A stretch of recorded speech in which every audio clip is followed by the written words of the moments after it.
Hello, welcome. It's HardLore time. How are you doing? This is take 2 of this episode. I just rage quit on We had a little blowout. I didn't enjoy Popstar. I said that it sucked. I don't think it sucked because I agree with you that things don't suck like that. Like that. It's just not my vibe. It's just when you said it's not funny is when I was like, I don't want to have a conversation with this person for 2 hours. You know? I get that. Get that? But unfortunately, we have a deadline here. We do really do. It felt like an hour and a half Saturday Night Live skit, and that's not like I don't find it that enjoyable. I'm sorry. And then the songs, like I'm not into that. That's not my thing. But I watched it for you. The dick on the window was very funny when it goes. That was very funny. I laughed. Eating a blunt, very funny. You didn't like think about the lyrics of the songs. I had subtitles on and I was going like I got it. I understand the joke and it also fits perfectly with this week's episode. I get it. It does. It's just the theme of the movie is quite literally this. The most famous pop star on earth writes an album that he believes in that the world does not. Which is it's a great album. It's a terrible album. Bad. Bad. Yeah. By a great artist, which is what today's episode is about. And it just shows how subjective these things are. Because I would say the Popstar soundtrack is Master Killer tier. Really? I broke my little thing. I was so mad at him. Well, the best thing is like I have it all recorded. Oh no. Oh, you do. I got to get something off my chest. You're going to start with this? That Popstar movie fucking sucked. Are you serious? Dude. I might actually exit the call right now. It was a chore. Are you serious? I notated the 3. You are actually one of the dumbest pieces of that I know in my life. I notated. Here we go. So you know that I watched it. Smile at the Bin Laden outfit when she was on stage dressed like Bin Laden. That's funny. I smiled. You didn't like the song? Dude, I don't like musical comedy. How many times? But it's not funny in the context of the movie. They're not joking. It's not funny. I'm not doing it. He left. So we'll see what comes of that. But be that as it may, Colin, tell him what we're doing for the episode this week and explain it the way that we envisioned. Yes. So we say bad because that's the way the world perceived them. It's not us saying Suffer Survive is a bad No Warning album, because we would probably both say, I know you're an ill blood lifer, but to me, I think Suffer Survive is the best batch of songs they ever wrote. I love Suffer Survive. See? Full apologist. But it, in Jordan's own words, right, ruined them. It sank No Warning. We did a mini at the Baltimore show that'll come out eventually, and you guys will see. We talk about it with him.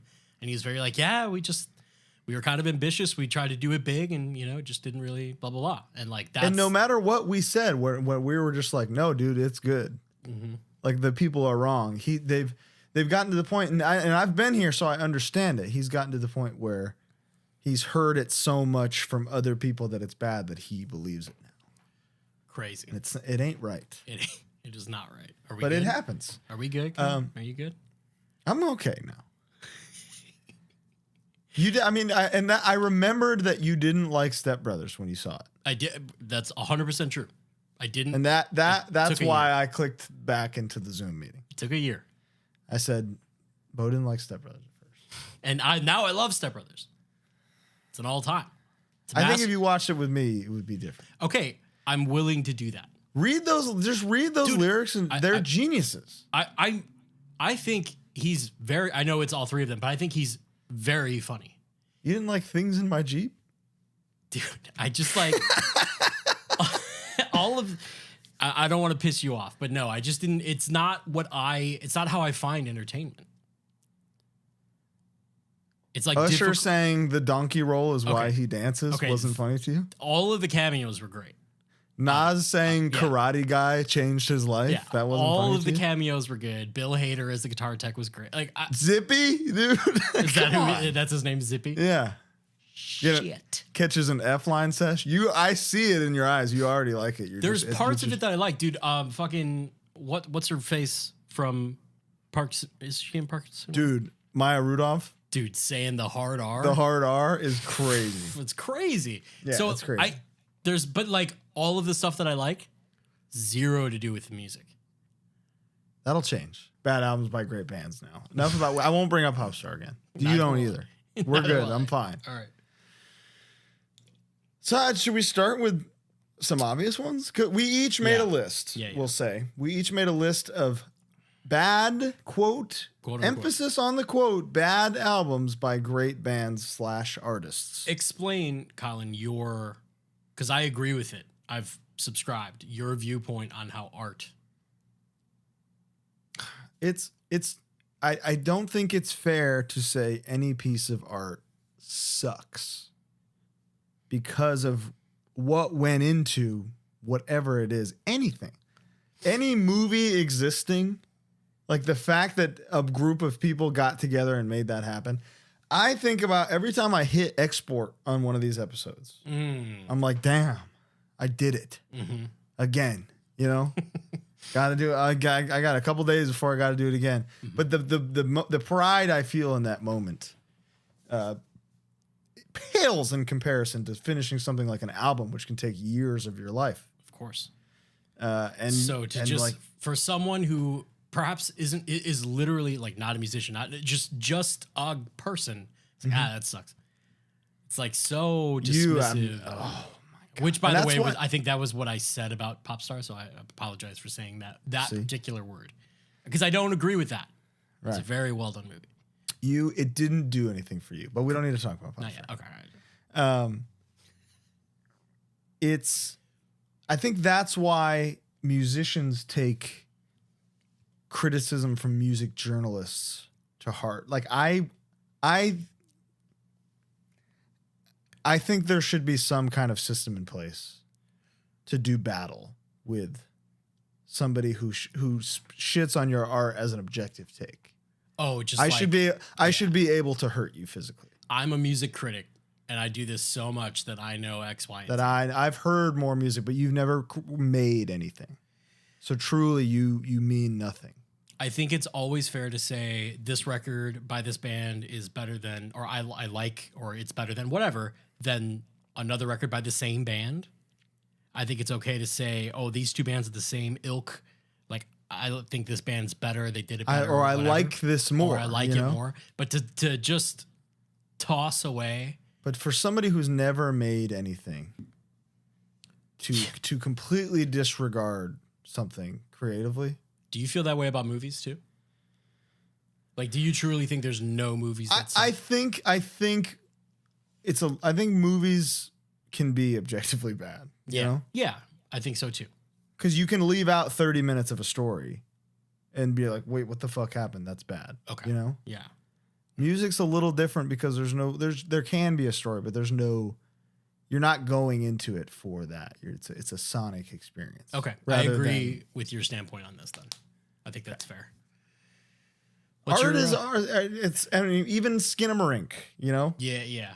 It's like so panned, but some people are like, this is the most brilliant thing I've ever seen. And some people are like, fuck you for this. And it extends to other shit too. Like dance and fucking painting and shit. Like Dance is dope. Dance is cool, but it doesn't do anything for me. You ever but I'm not watch going to So be You Think like, You that Can guy Dance? sucks. You know what I mean? Like, Yeah, I can't do that. I can't do the Charleston. Right. Lord knows I've tried. We're at 9 minutes. This is classic podcast where it's like, we're just going to jump right into it. 10 minutes in. Yeah. Do we start with Suffer Survive since we already talked about it? Yeah, might as well because it's already on there. This is a fantastic record that when it came out was super polarizing.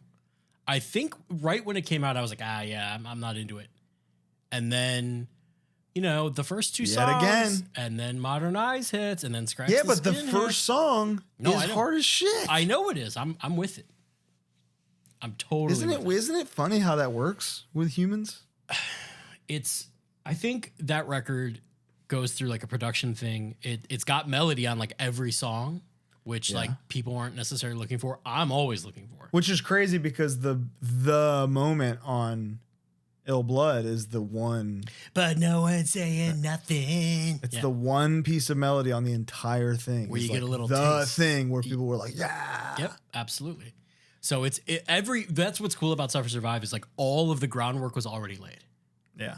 It was there from Ill Blood and the 7-inch. Like it was already And there. it's not, it doesn't, of course the Bad Timing single sounds like it was produced by a guy from Sum 41, which it was. But it still sounds like No Warning. Yeah. And that's the stuff I don't get is when there's stylistic changes in some bands where you go, ooh, I don't know why they did that. That doesn't sound, for example, yeah. the new Paramore record, Okay. self-titled. Mm-hmm. Wait, no. It's called This Is Why. I love the self-titled. This is called why. This Is You're Why. right. You're right. It sounds like a record that Paramore wrote for Paramore. Which and you love. I like that they did that, Yeah, right. but I don't. It offers things that I'm not looking for in Paramore. I'm not gonna shit on it because I think that was the record they wanted to write, and I think that's important. Yeah. But there seems like a conscious stylistic change. It's like quieter, kind of indie guitar stuff rather than the big, massive arena fucking 5150 that they normally use. No, I think that's a really good example. Also, I defy anyone to listen to the breakdown of Scratch the Skin and not think it's like the heaviest fucking thing. It's hard. Awesome. There's 5 at least minimum spin kick anthems on Suffer Survive. I would say it's harder than Ill Blood. Harder. It has harder mosh parts than Ill Blood. It has harder mosh parts than Ill Blood. That's what I'm saying. Because my favorite part on Ill Blood is the No Time for You, like slow down. Like I love that. Here's my first one. Okay. And this is, I feel like most people are fine with Dio Sabbath, but like you're like not supposed to be, you're supposed to be the Ozzy. Kiss my grits, dude. Dude, straight the fuck. And look, I get early Sabbath. I get the Doom thing. I fully understand how much they influenced what they did. Ozzy is a cool character, not a great singer. Oh, come on. He's not a Don't great discredit the Oz man. Sleigh bells ring. Yeah, he was 89 when he did that song. He was 89 20 years ago. Yes, dude, you can't discredit him because of Sleigh Bells Ring, because look at No More Tears. I'm just saying he's not as good of a singer as Dio. Is that fair? No one's as good as a singer as Dio. Yeah. Like from a technical perspective? Yeah, he's fucking amazing. And then the riffs that Dio was singing around are a little more monochromatic, a little more like thrash. They're crazy. They're fucking awesome. They're insane. So for me, Heaven and Hell, Mob Rules, Dehumanizer. Good God. I'm like, there's no argument. I mean, it's clearly just a weird like gatekeeping. Exactly. Which is bizarre because you would think that Black Sabbath fans are also Dio fans. Rainbow fans. Also Rainbow fans. Yeah. Why would you not like the idea of these the two greatest things ever coming together finally? What's another like comparison of what that is? You know what I mean? It's like fucking honestly, I don't like Rage Against the Machine or Audioslave very much, like at all. But Audioslave getting Chris Cornell to sing, like that's a fucking, that's a crazy come up. You know what I mean? Yeah. And that to me is similar to the Heaven and Hell Dio Sabbath thing. Who was it that Scorsese had never worked with until recently? Whoever that was. Was it Pacino? Was it? No, he was in fucking. Oh. Wow. So I don't know. I'm blanking here, but there's something like that where it's like these two great things merging where you're like, yeah, this is why not. Yeah, of course. So for me, I think one of the first things that I always think of is like, oh, you're into Dio Sabbath? It's like, yeah. I like kick-ass shit. I have there's a couple other examples of Dio Sabbath-esque music, like band transitions where I support every single one. Yeah. So yeah, and I know we agree on one that I'm saving. Oh, that's coming. But yeah, it's not. I would say Dio Sabbath. if you're a hard music fan, 100 times harder. Wow. 100. Saba's his little eyeballs are gonna. Am I wrong? No, not in my opinion. No. Riff from like pound for pound. Riff. Like you riff go for riff? track for track. Yeah. Mob Rules versus fucking Paranoid. Yeah. Hard in terms of hardness. Yeah. It's Dio Sabbath all day. I love that. Come on.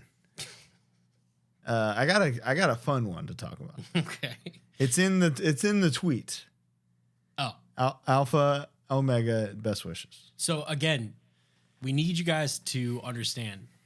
Colin and I love this record. Love them. James texted me and was like, Alpha Omega bad? Come on, man. And I had to like explain to him.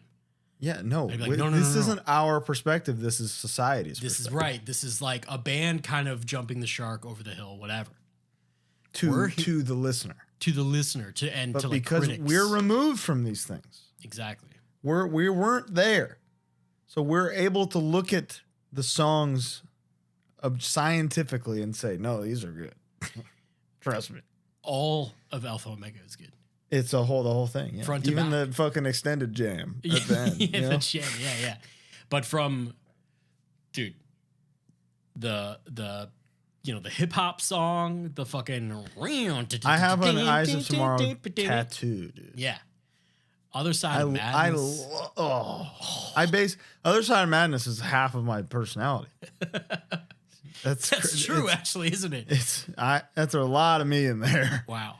And what's cool about it too is it's JJ back in the band. Yeah, but Harley doing all the dope stuff. But I'm but I just like the idea that it's like we got dude, the guy back. Dude, the poster where they look insane. Oh my god, the World Traveler fucking. It's so cool. I love it. Whatever session drummer played on that. Dude, the guitar player monster. Too. The guitar player too. I forget his name, but I followed him on Instagram when I was researching this record like a long time ago. The guy who actually played, because Paris came back. He came back. Yeah. He was just like a guy. If you follow me on Instagram, there is I have a highlight of him playing in Germany and going up to a cab to like make it feedback. And he just falls on the entire cab and knocks the entire thing over. Nice. It's incredible. But Rocky George was he on the next record? I don't know. Let me really quickly look up who Near played Death guitar. Experience is one that's not. Yeah. It's not a thing I can sit here and defend, but Say Goodbye to Mother Earth. Unbelievable track. So the drummer was Dave DiCenso, and the guitar player was a guy named Gabby Abularach. I'm fucking gods. Surely pronouncing that wrong, but he's got like big hair, like big curly hair. He's very recognizable, and the riffs are fucking awesome. They're crazy. They're I don't see. I could see somebody who's like coming from it just from like Cro-Mags were a punk band perspective, being like, now they're metal, so I don't like it. Yeah, but that was always there. But if you like both of those things, it's like, no, this is just them getting better. This is an evolution. It's not a change, especially when you look at Best Wishes. Especially with that, it's a perfect progression. Yeah, perfect progression. One of my fondest memories was us in Europe, and we put that on, and everyone was just singing the entire. We all knew it because it's. We all love it. It's so good. So if you come up here and say it's bad, if you say Alpha Omega is bad, you're a person who is wrong about stuff. And how does that that's feel? something. It must not feel great, but that's your journey. You know? I saw one that was on our Instagram as a comment, and I have to defend this, but someone said that Five Deadly Venoms was bad. Said that it was shite. Shite? Fuck off. The SE word? Yeah. That's a revolting take, especially with a perfect opener in Scar. Dude, perfect opener. Into Unify. We Are the Ones? No, Unify's next. No, I'm not going track by track. Oh, okay. I'm just shouting. Unify, fucking rectify, you know? Yeah. And It's weird the ones down tomorrow.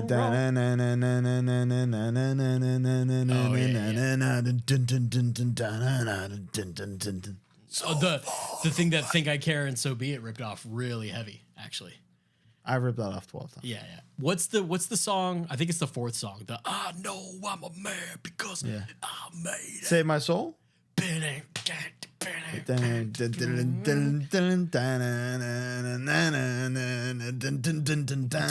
it's that's a Secret Thug record. If you look at it from Mind Force perspective, you know? Right. What? It's not as obviously like you know, there's not as much of that going on. And the lore there is that they blew the budget.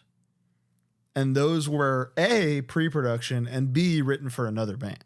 Real? Okay, I knew the pre-production like demo thing. I didn't know it was for another band. Because and this is, I could be wrong, but this is firsthand information from dudes that were around at the time, that it was for a band called the Brooklyn Queens Expression. Comment if I'm wrong. Tom Sheehan, text me if I'm wrong. I'm sure you're gonna. But that's what I'm told. Yeah. So it's whoever told me is wrong, not me. Dude, Final War. I mean, that's an OG demo track. I know, so but like the version of it on there is awesome. Yeah, it's fucking incredible. Cro-Mags cover is awesome. Cro-Mags cover is great. What? I'm glad Final War re-recorded exists, but why wasn't it on Master Killer? Why couldn't we hear it with that production? With that production? I got some Brutality lore. Oh, I'll take No it. Warning Brutality. Yeah. The next album, an anonymous source told me that Marauder would I don't know if I can tell the story. I don't know if I'll get in trouble. They weren't prepared to record. Which so happens. They all just showed up and were like, what do we got? And basically, and wrote it while they were recording. Holy shit. And that's why every other song is just boom, boom, yeah. It's always the floor tom into the count. To the point where if you put it on and just press play and keep hitting next, it's like hilarious. But No Warning, the song. Amazing song. No Warning. Dude. So unbelievable track. 41 shots. Incredible track. Fucking murderous. So the knowing that was like a, hey, let's just go write some stuff in the studio. Those two songs being good is insane. Yeah, that's crazy. Without that's any like, revisions great job, or guys. sitting on the demos or whatever. Like that's yeah. crazy. A lot of people brought up God Is I, the next album. Yeah. Which really is a different band. Yeah. So it's tough to it is good. There's good songs, but it's like I don't look at that as the same Marauder. That's Marauder 2. Yeah. Sequel. Which I think is fair. It's fair. It's good. Until incredible track, incredible solo. What's the Rat Catcher? Rat Catcher, yeah. That song's good. Run, here come the cops. There's great tracks, but some people said it was Master Killer tier, and I think they should look in a mirror and shoot the mirror. What's your next one? I did 5 Deadly Venoms, so you're next. Oh, okay. Do we get Saint Anger over with, or do we save it for later? I mean, we can do Saint Anger. I am not a Saint Anger apologist. No, there's nothing to there's no. I wouldn't accept the apology. Yeah, exactly. I think this is one where we have to just look at the track list and have a good time. Okay. So the thing and by the way, we got to do this Some Kind of Monster watch along. Oh, we're gonna do a HardLore full Some Kind of Monster watch along at some point. So that'll be good. We'll have like a timer and you won't see it, I think is how we have to do it. Yeah. And then you watch it along with us and match up your time. Yeah, we'll hit like 3, 2, 1 or something. Yeah. And then you have like a little whatever. But let's talk about Saint Anger real quick. Okay. Is Frantic first? Frantic is track 1. How long is it? What the fuck? 550. It's crazy. Frantic, the whole album, they write this fucking song. This is the Saint Anger formula. They write the worst song they've ever written and then play it twice with nothing like paying off. Yeah. and then they're writing the lyrics together frantically, for lack of a better word. Yo, frantic 550. That a 6-minute opener of 3 riffs. You hear the whole song in the first minute. I think the keep searching. I think. 4, maybe 5 times in this song. Dude, they get everything done in a minute and go, okay, do that. Let's do this like 6 more times. So the funny thing to me, if you know about Metallica, they were writing these crazy long, intricate songs with 17 different time signatures or some nonsense and injustice. Got Bob Rock in to kind of trim fat, refine the crude oil, right? Mm-hmm. And then for some reason, Bob is producing and playing bass on this record and just like allows a 6-minute opener. Like doesn't try to be like, guys, I think we can. And the idea of a 6-minute opener is not the problem. No. It's really the thing that makes Saint Anger so offensive is within the context of Metallica's discog. Oh yeah, of course. It's like, hey, before this, and I know you love Load and Reload. Yeah, but I get it. We'll get there. Yeah. Before those, it's the best band ever. Right. Hey, all you have in this span of time is the greatest band of all time. The greatest shit. Yeah. The greatest like rock band to ever make rock. I believe. Then let's do this. Yeah. What if we sucked? And this is one thing where I feel bad saying this because I know that they're like probably the best people on earth. Metallica. That's all I've heard. Yeah, it's true. They're the greatest guys ever. They're never going to hear our stupid little podcast, but well, all you need to know is they don't play those songs live. They play frantic sometimes, but it's not like a staple. I bet it goes kind of hard live. I think in the documentary, Bob Rock explains that the idea is for a band to have taken time off and then to kind of get back together and just kind of jam. They explain that it is very clearly in the movie. They're like, this is a jam band jamming in the garage. We want to replicate that with the way it sounds, and it's fucked up. Saint Anger track 2. Guess the length of Saint Anger. It's long as fuck. Like, I didn't expect an 21. Wait, what? That was the video, right? Yeah. And it was 7 minutes long. I'm sure they did let me see how long the actual video is. Keep going with the track listing. Some kind of motherfucking monster is track 3. Maybe the best moment of the movie when they're writing those lyrics. Like some these are the feet that kick your ass. Like some shit, whatever it is. Dude. I mean, the music video is 5 minutes 50 seconds. Yeah, so they cut out a minute and a half. You couldn't cut out a minute and a half of any of our songs.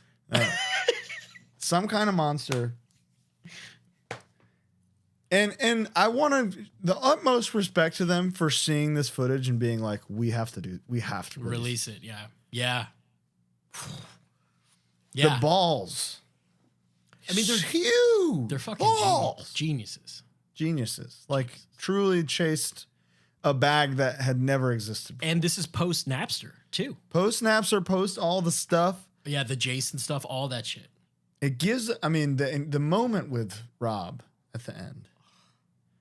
It just shows you that at the end of all this story, you're still watching the best band. The best. They're like, hey, you guys are still the best. We want you to be excited. Here's $1 million. And it's just like, so cool. Dude, you guys fucking rip. Or when they're like, they're awesome. James gets 33, Kirk gets 33, Lars gets 33, and Rob gets 1% of a vote to kind of sway it. And they're like, that's bullshit. Yeah. Or do we do it even split and management is the tiebreaker? And it's just like, that's so cool. Dude, one of the biggest bands ever is going out of their way to just be like, no, you're in. Like if you're going to be in, you got to be in. Come on. But then they go, dude,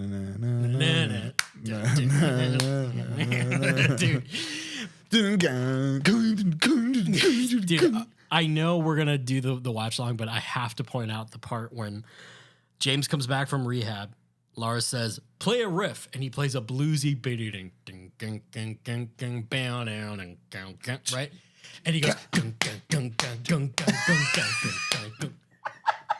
dude. Well, is that the stock riff part, or does that happen? No. That's That's just like, let's just like jam. Yeah, I think it's fucking stock.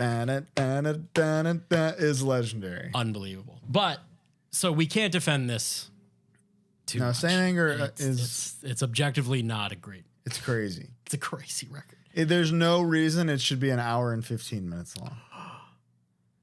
I think that's the runtime. We on tour tried to listen to it once. It's crazy. And I've done it lately. It's tough. I think I've done it maybe once. Ever? You never just throw Sweet Amber on to have a good time, dude. Although sweet, how sweet are you? How sweet does it get? Crazy. The follow-ups, I mean, that was certainly a low point in the band, but the follow-ups, they get better. Couple tracks. Death Magnetic, not great, better. Hardwired, pretty goddamn good. Couple tracks. I got to explain the origin of couple tracks real quick. Oh, right. Because I think this is going to change the trajectory of some people's lives. So, couple tracks. If you hear us saying that, to me, it's like the origin of couple tracks this is a Todd X. Jones original. The day that Lou Reed died, from the Nails Twitter, Todd tweeted, R.I.P. Lou Reed, couple tracks.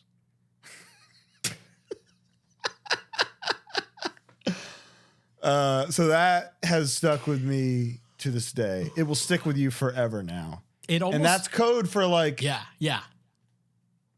Couple tracks. Like, you know? I'm not supposed to like this, but check these out. Like honestly, to me, Goo Goo Dolls, couple tracks. Couple fucking tracks. But those tracks are tracks, but like couple tracks. Yeah, absolutely. In like the whole discog, no way. No way. Couple tracks. All right, what do I got next here? That was good. Yeah, what do you got? Hatebreed, Supremacy. Grammy nominated. Was it Grammy nominated? Okay, to be fair, I did not know it was that well received. However, the cultural zeitgeist is that after Rise, it's kind of like, kind of over the hill. To hardcore, maybe. Yeah, and that's mostly the lens that we're talking about. No, of course. But just like, that's where, if anything, that's when they really leveled up. But no, Supremacy was, who put that out? Because I think Rise of Brutality was Roadrunner. Really? And Supremacy was Supremacy was Roadrunner. Okay.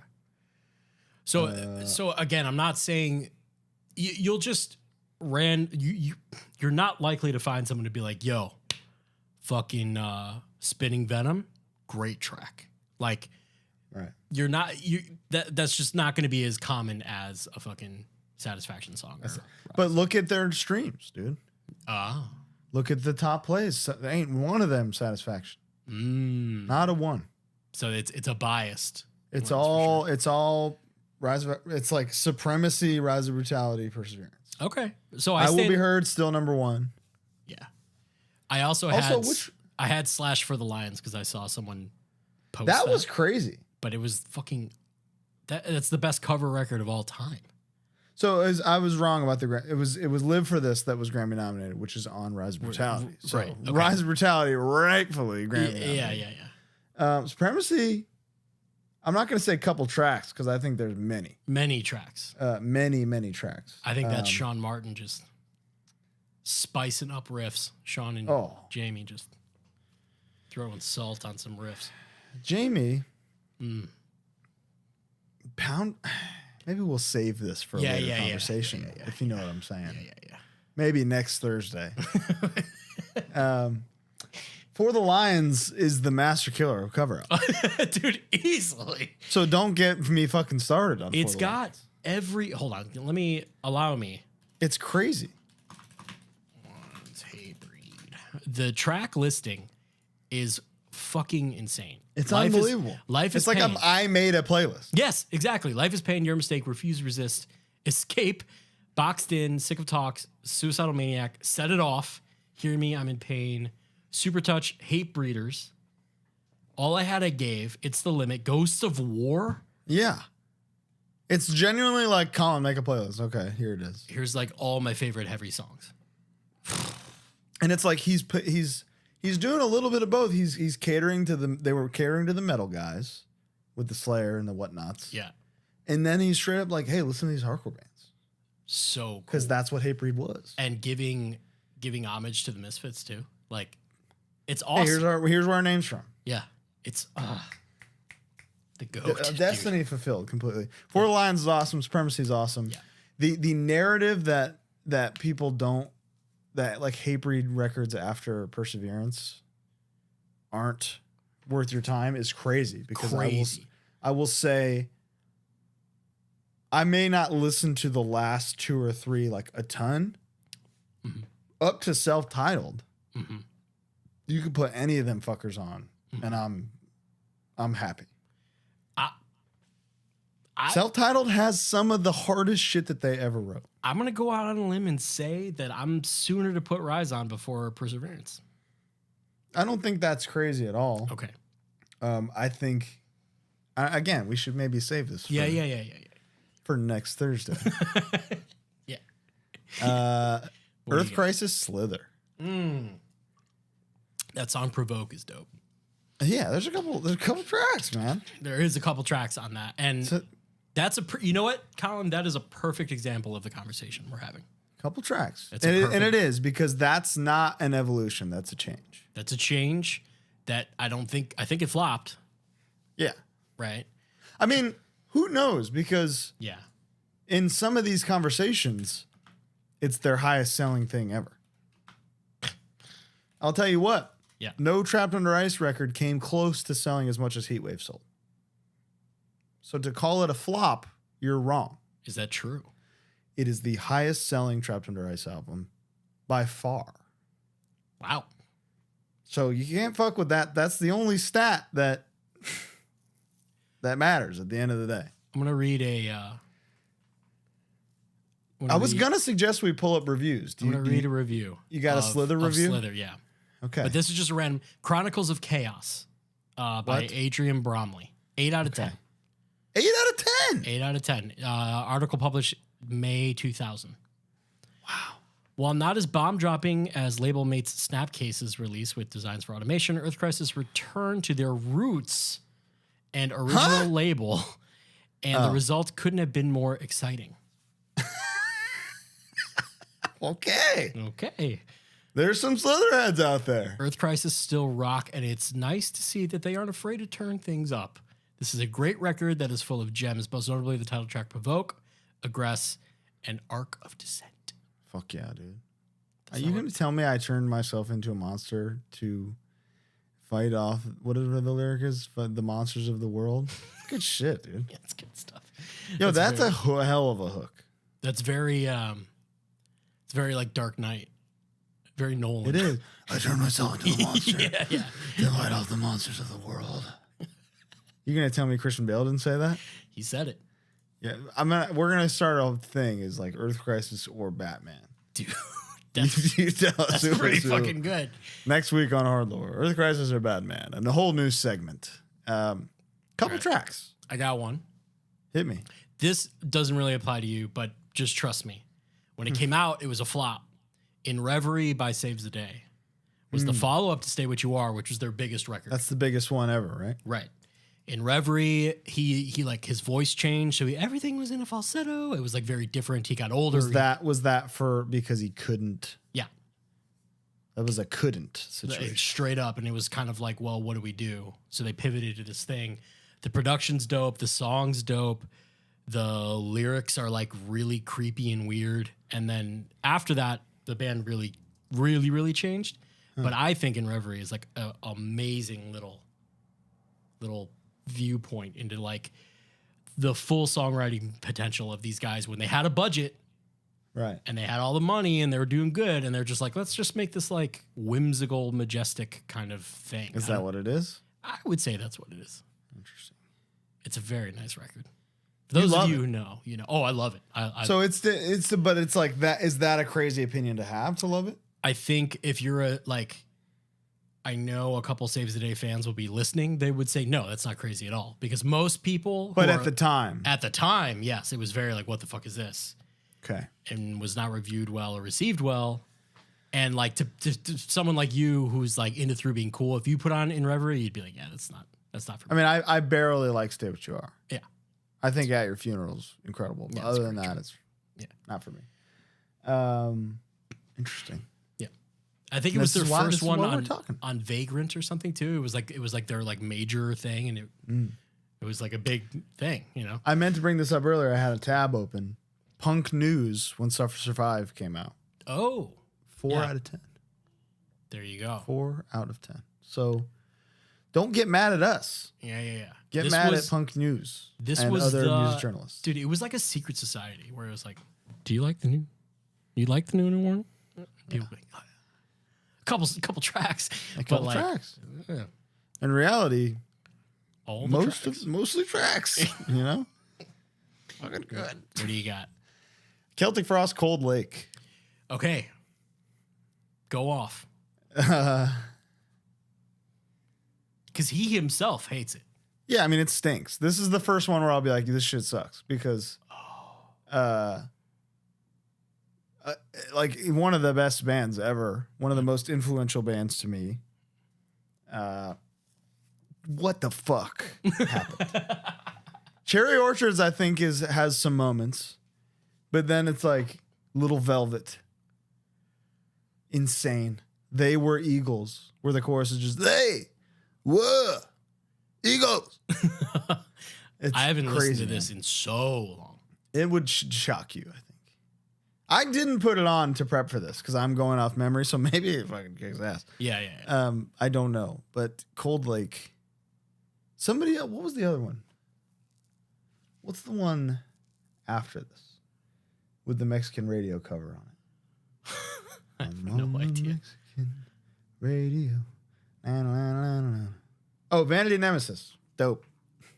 So it was just a weird. It was them like trying to like make it, right? It was like kind of a cash grab. No, oh sorry. Into the Pandemonium has the Mexican radio cover. Vanity Nemesis, fucking awesome. Yeah, it's definitely just like, but it's like not really melodic. It's weirdly like kind of glammy. And like, but he still can't sing with melody. Wasn't glam like long done by then too? It was 88. So oh, okay. I didn't realize. And then Vanity Nemesis was 90, and they were back to like it felt like 1990. Yeah. Okay. What you got for me? That's a good one. This one, everyone's gonna be like, "What are you talking about?" Everyone loves this record, but at the time, Pinkerton was not well received as the follow-up to the Blue Album. Not at all. The Blue Album was a mondo success. The biggest. The biggest, as it should be, because that's. But and then Pinkerton was like a certified flop, right? Yeah, like reviews, units sold, like everything. In my opinion, possibly the better record. Yeah, straight up. Yeah, much cooler songwriting, cooler production, everything about it. I dig. Better hooks. I'm all about. Yo, honestly. Ratitude, couple tracks. If Alec, if you're listening, I'm sorry, but I do not fuck with anything beyond Pinkerton. You're telling me that, girl, if you're wondering if I want you to, I want you to. That song is fucking unreal. That's a hit. It's a track. That's one track. But then it goes into Can't Stop Partying featuring Lil Wayne. Right. Know? Yeah, exactly. Or the fucking, hey, we got the Jackass guys on here. Yeah. The cons far outweigh the pros. So the Blue Album sold in the US 3.5 million. Amazing. Ooh. Triple platinum. Pinkerton sold 1.1. So it's still fucking amazing. But but that's kind of riding off of the back of this. Right. And then the Green Album sold 1.6. So it was truly like a flop. Yeah.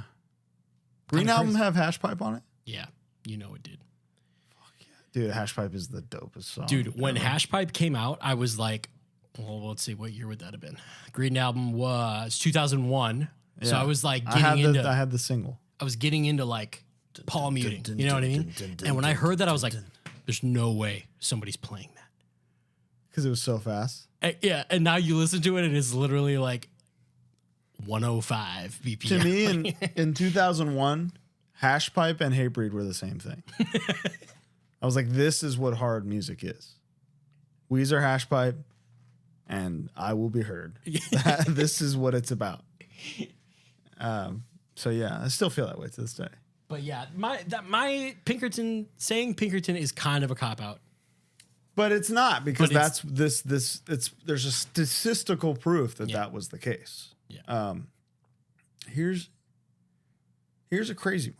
Okay, yeah. Because to us it's not true, but at the time it was a betrayal to many.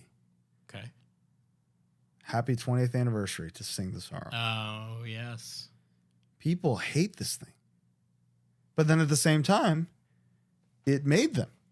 Oh, I mean, that's undeniable, right? Yeah. Like, This is their my fucking keep having a S word over here. I'm slipping out at my top. It's a breakout sensation. Most people on earth heard them for the first time from Leaving Song Part 2. They went Art of Drowning, charted at 174 on Billboard. Yeah. No whatever records, like no achievements or whatever. Sing the Sorrow is platinum, number 5. Boom. 5. And then December Underground, number 1. Yo, and Sing the Sorrow was 5 when 5 was when 5 hard, like insane. like Usher was out. Yeah.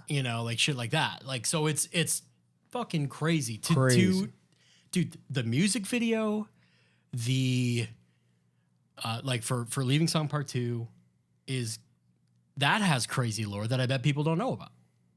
Yeah, Can we share that? I think so. I think so. I mean, right? I think it's public at this point. It's like Joe Hardcore Mosh in there. Luke from the Killers in there. Luke, George Hirsch.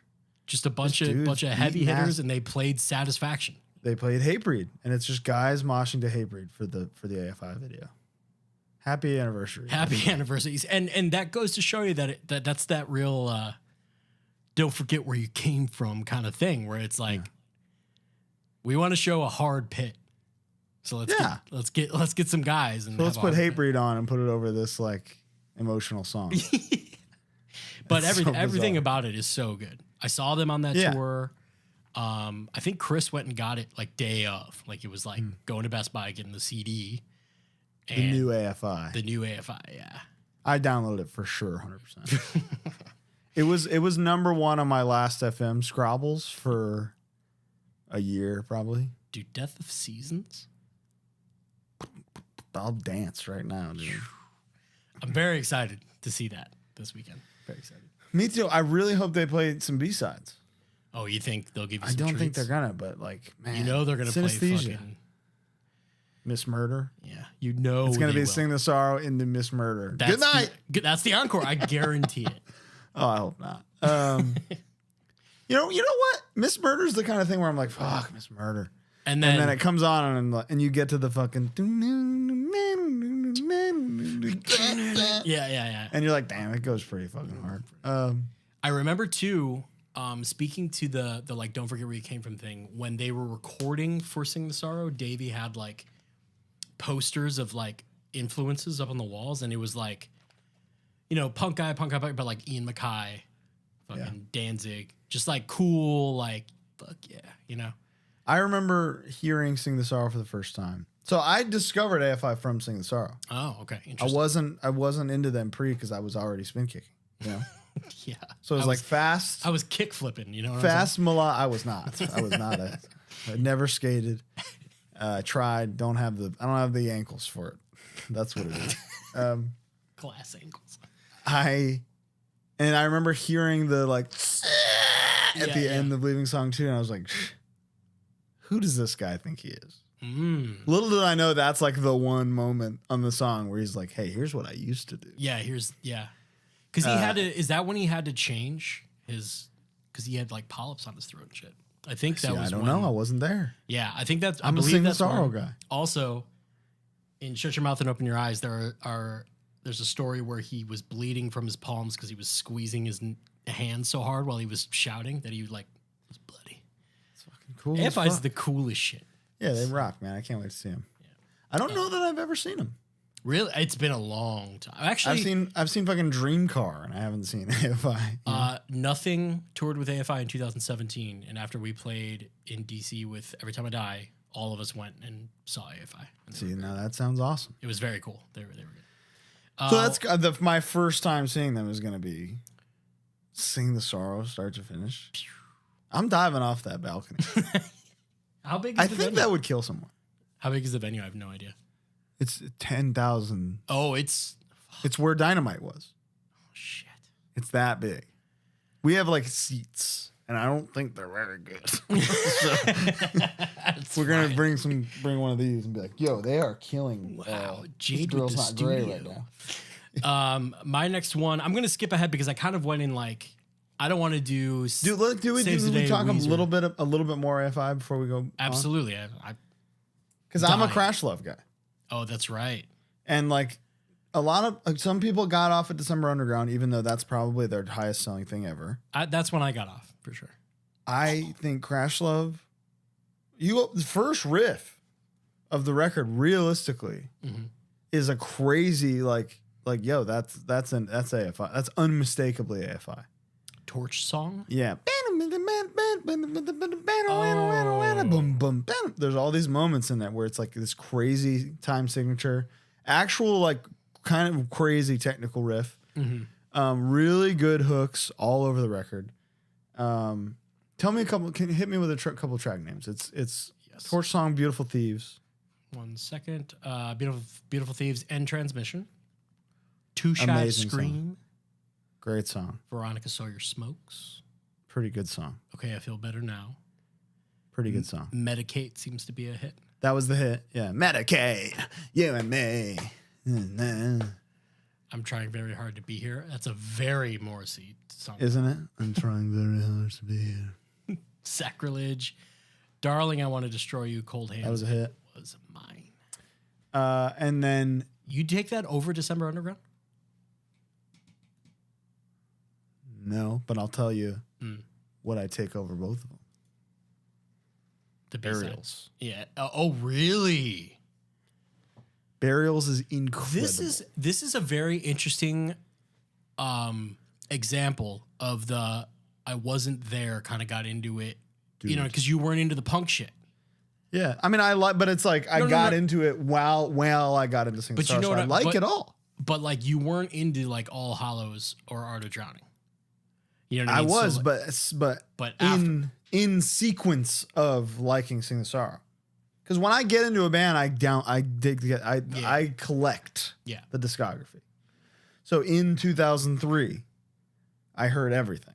Gotcha. I was like, all right, this is what I really like. And I liked it all, but it was, to me, I could step back and go, okay, well, this is the best thing, and Sing the Sorrow. I think the best thing since then was Burials. Wow. Dude, it's unreal. I Hope You Suffer, certified hit. Crazy song. You know what that's Deep about? Slow Panic. Who? I Hope You Suffer, who that's about? I think I do, but I'm not supposed to. Yeah. Okay. I think I do too, but yeah, you're right. We probably shouldn't. But it's about somebody. That's got nothing to do with me. It's about Big Dave and whatever he had going on at the time. My name is Paul. I don't know. Yeah. I don't know nobody. Yeah. Deep Slow Panic, the next song. Oh, me, it's consuming me. Oh, that song is sick. That's a great. Yeah. That's a good song. That's a good song. So good. 17 Crimes. Maybe I do fuck with this record. Dude, we're in love like 17.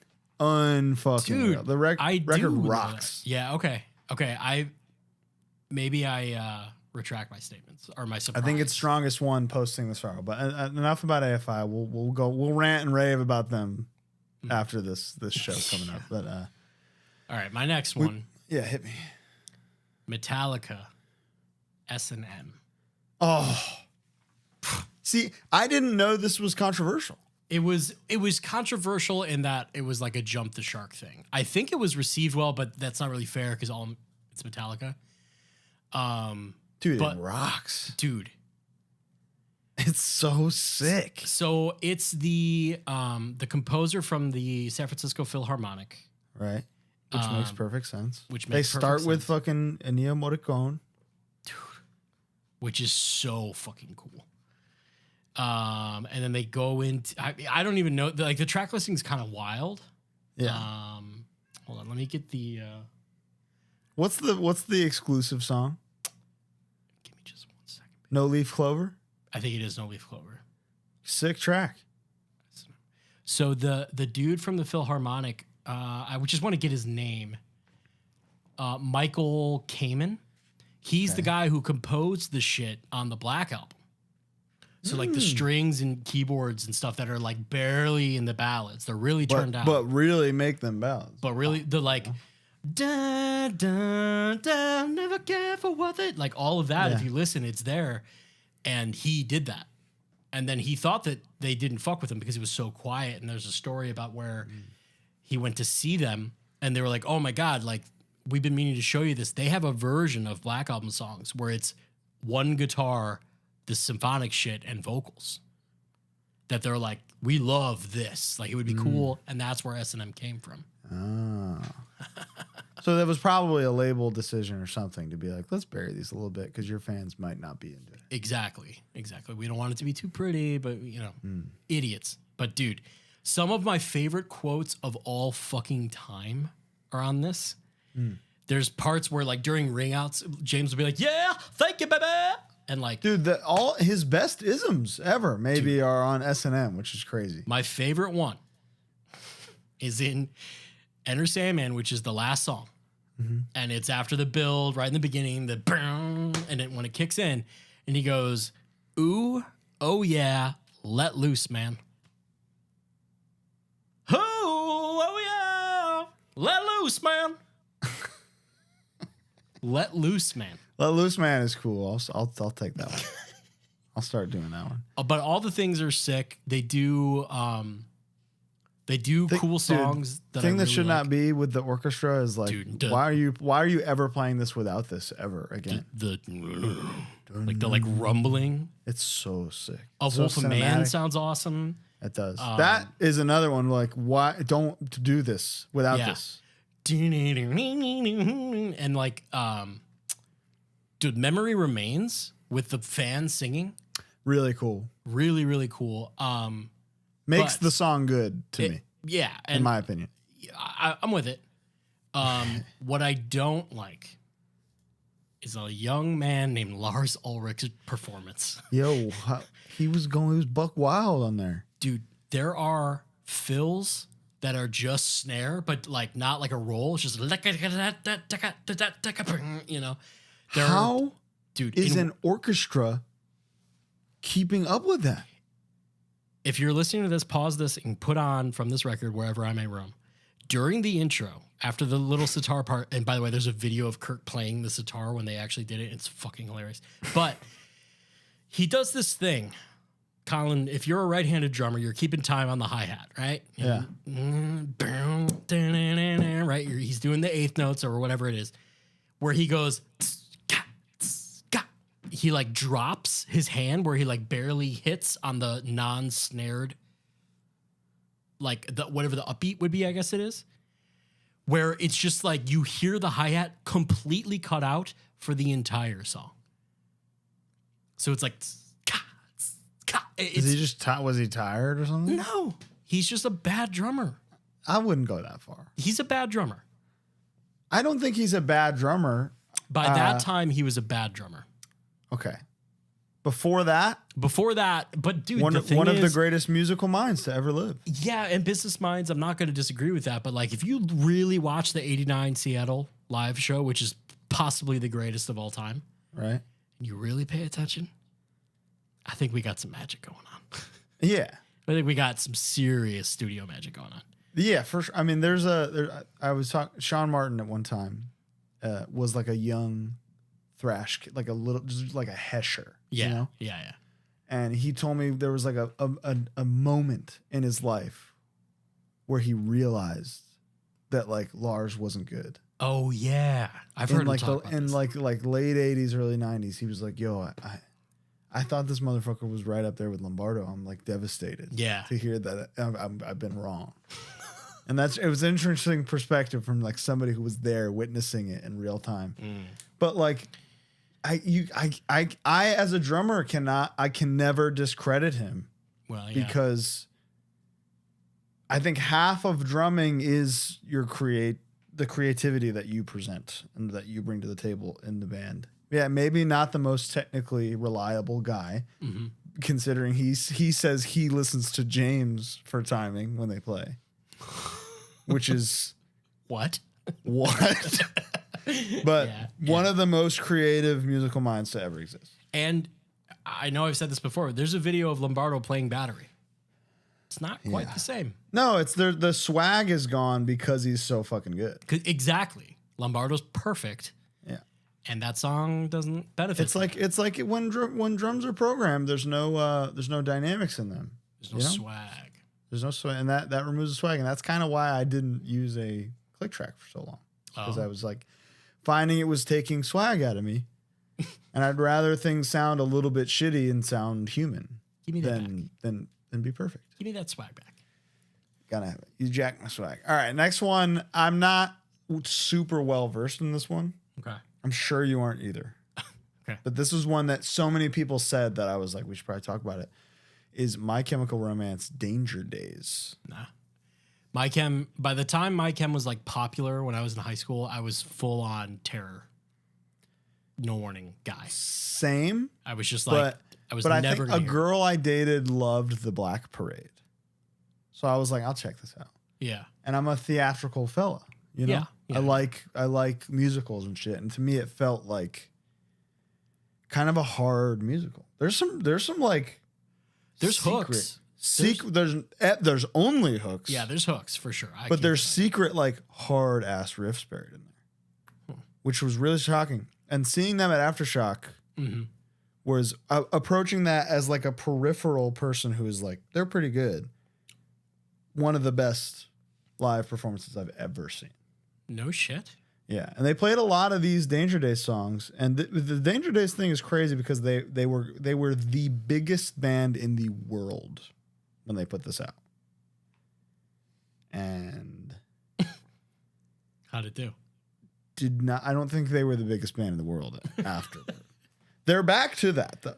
Yeah. For 5 nights at the Forum. Yeah, filling an arena one night is like, holy shit. Yeah, 5. That's crazy. I think. It was a lot. It was more than one, which is, I think AFI should have done. They totally could have sold out another night. But a couple songs on this, like Glee used a song from this album. So it's just like mainstream. Yeah. But even that, it's like Black Parade was such a monumental thing in just like some music overall. Yeah. That kind of, I would think that whatever they did wasn't going to measure up. That's a really good point. Because it was a landscape changing thing, and it's near impossible to do that again. I would say only one person has ever done it. Thinking. What's the greatest follow-up of all time? We were just talking about it. Glenn? Oh, shit. Well, that's different because I think 2 is so much better than 1. Yeah, agreed. But I'm talking about Thriller and Bad. Oh, the main man. Yeah, of course. Look at like Tusk. Didn't it go Rumors Tusk? Yeah. And but Rumors wasn't. No, I guess Black Parade was second. So yeah, that makes sense. There was a few records before. Yeah, like the Rhiannon record was before Rumors, and that was self-titled before Rumors, and all the shit before they joined. Sound City that was recorded. Yeah, I know. It's sick. Pretty cool. On the piano. But yeah, what a scary thing. Yeah, the following up the biggest thing, because you can't do it unless you're writing bad. You know. Yeah, unless you're literally the king of pop. Dude, Teenage Dream. Dude. She hasn't done shit since. Yeah, what came out after that? Because before that was I Kissed a Girl. Roar, You're Gonna Hear Me Roar came out after that. Sucks. You hear that in the grocery store, I'm leaving. I'm getting my kombucha. I'm fucking off. I'm not filling up the cart. I'm leaving. Dude, the I Kissed a Girl record, like the first record, and then Teenage Dream, so awesome. Teenage Dream was a modern paradigm shift. Yeah. Matched. I think you corrected me. It matched Bad with number For one hit most number one singles. Yeah. Dude, How Bad is crazy. We shouldn't even talk about that because it has nothing to do with this list. Because everybody heard it and was just like, Michael did it again. I listened to it yesterday when I was working out. And You listened to Bad This is the best album ever. This might be better than Master Killer, to be honest. I have one. Hit me. It's going to be a quick one. I'm going to immediately go to another one. But after Keith Moon died, The Who put out It's Hard without him. And it was just like It's Hard? It's Hard. That's the album title? Yeah. It's pretty hard. Eminence Front is on it. It's a good record. It's not. It's hard. It's hard. Yeah. Like life. It's hard, you know? Yeah. That's the name of the record. But there's risks with memes being such a thing now. yeah. Your album title is a risk because it's so easy to be like, yeah, it must have been hard for them to write another good album. Yeah, huh? yeah. There's so much there. You thought of with that whatever immediately too. Yeah, like that was. I'm sure. How many times has that been said in human history? I'm sure. My other actual answer, released September 11th, 2001. Oh, God Hates Us All. This was next for me. Yes, perfect. This was next, but I would say Diabolus too. I'm not well versed at all. God Hates Us All, I actively enjoy.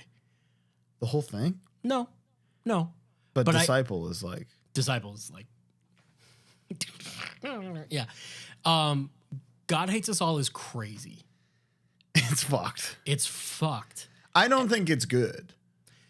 But I don't Personally. think it's... Do you think it's bad? Yeah. I would say... I wouldn't say couple tracks. I would say Disciple is good. Yeah. And it's really just like the intro of Disciple is good. And then with a Hatebreed breakdown. Yeah. It's awesome. Yeah, but it sounds... It's so modern sounding. Isn't it Rick Rubin too? Like I'm sure it is. He does like everything for them. It just didn't. It wasn't for Colin anymore. Yeah, no, and like I get that, but I think it fits. Like you're not supposed to like that record. You know what I mean? You're supposed to stop. It was for the lifted truck guy. Yeah. It was for the fuck Biden shirt guy I was working out with at the gym at the gym today. The Fox racing enthusiast. They wanted God Hates Us All. Were they probably going to church and then driving home being like, he really do hate us all, brother. You know, There's a Henry Rollins interview where he's like, I like Slayer. I think they're really good and really angry. And one of my favorite things is just to watch them play God Hates Us All. Or he calls it God Hates Us All. Carrie King with the fucking tattoo. Woo! It's a good track, good title, great album. Great title. Dude, the September album cover, 11th, God Hates Us All. Maybe the greatest HardLore in the history of, other than Biohazard Uncivilization coming out the same day. Whoa. Wow. Crazy. Yo, I guess a POD record came out that day too. Really? And that they love talking about it. Really? There was a clip on Knotfest recently. I think it was a Talk to Me. Yeah. Where it was like the thumbnail was like this guy from POD on where he was September 11th, and I cried laughing. It fucking destroyed me. But I texted one of the Knotfest guys about it, and he was like, "Yeah, I guess that POD guy like loves talking about 9/11," which is awesome. That is so funny. It was so funny. I had Dio Sabbath next, but good. Diabolus stinks too. I think it ended there for old Colin. Maybe to many too, except for Fox Racing, fuck Biden shirt guy at the gym today that I worked out next to again. You got another one? For Slayer? No. Just like since we already did, what's it called? Yeah. What do you got? American Psycho. Dude. Famous Monsters. That's what was next on mine. Michael Graves, Misfits.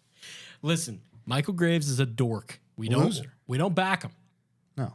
There's no such thing as a conservative punk. Couple tracks. Bowen. Only track. Dude, we talked about this briefly on the Master Killer episode, like really briefly, but truly Famous Monster has a hook on every fucking song. Let's go. Let's look at it. Yeah. And they're long. We gotta do it live. They're long records. I want to look at like. American Psycho, I don't think is as good. It's not as good, but it's got. I think the vibe is strong because it's very much like, yeah, we're fucking back, and this is we're this now. You know, like Danzig's doing his thing, but we're horror punk still. You know? Yeah. Like, and that's commendable, and I think Dig Up Her Bones is capital triple S tier. I did not realize American Psycho came out first. Yeah, that was the first one. I had it reversed. I had it. No, this was the follow. Famous Monsters was the follow. Wow, they did it. Yo, Kong at the Gates intro, badass. Forbidden Zone, amazing song. Unbelievable. Lost in Space, I think they wrote for the possible reboot. Got it. And then it didn't make it in, so then it's just like track 2, and it's dude, Colin. What? Hold on. Don't scroll any further. Do you have any idea what the chart position was for this song? Take a random fucking guess. For guess. Lost in Space? No. For the record. Sorry. Billboard 200. Take a random guess the number. 69. 138. They really are the Fiend Club. They did it. They are the Fiend Club. Dude. Are you kidding me? Peak position 138. 138. That is... What did we just do? What did we just solve? What did we just discover? I'm going to blow Chris's mind. I'm going to blow That's Chris crazy. And then his mind. What else we got? Dust to Dust. Yep. Crawling Eye. Oh, dude. So all of these were like written with other guys. But didn't Michael write a lot of them? Michael wrote like the ones. The hits. Like I don't think they can play Saturday Night because that's a Michael Graves song. I think you're right. Which is fucking insane to think about considering he had never heard the Misfits before he auditioned for them. Again, total fucking loser. But some losers are good at music. So the guy who wrote songs with the Ramones wrote a lot of songs. Daniel Ray wrote a lot of songs with them on this. So that kind of tracks. That's why there's hooks. Like the Pet Sematary guy? Yeah. Dude, Brain Drain? Brain Drain is the best one. It is the best one by far. Like Witch Hunt, Scream is incredible.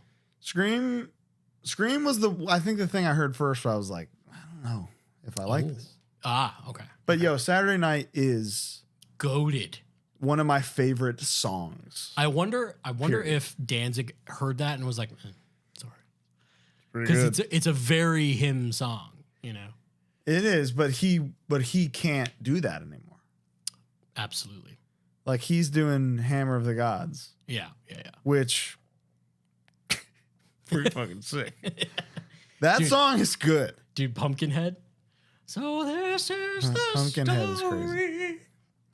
Just the story of the movie Pumpkinhead. Ed.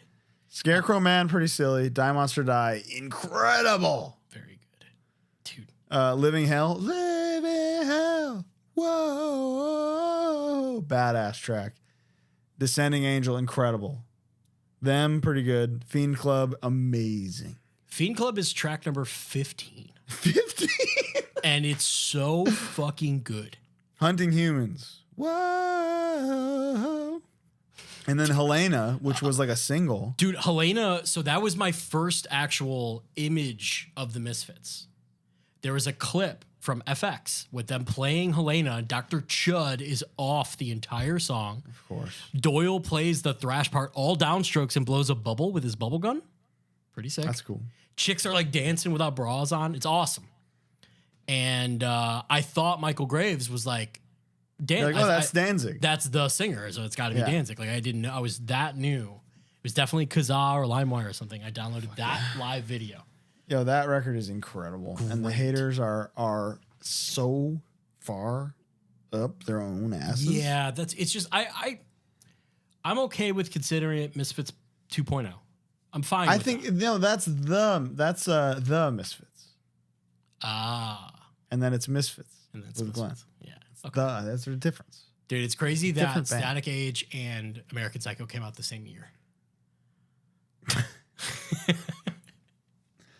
Okay, but let's talk about. Do you ever listen to The Devil's Rain? Yeah, of course. Okay. That's the one with just Jerry. Jerry singing and his son is on drums. Oh. And obviously he is not good at singing, you know? But he's got It's a fun. timbre that I like. The timbre is fun. It's got a cool.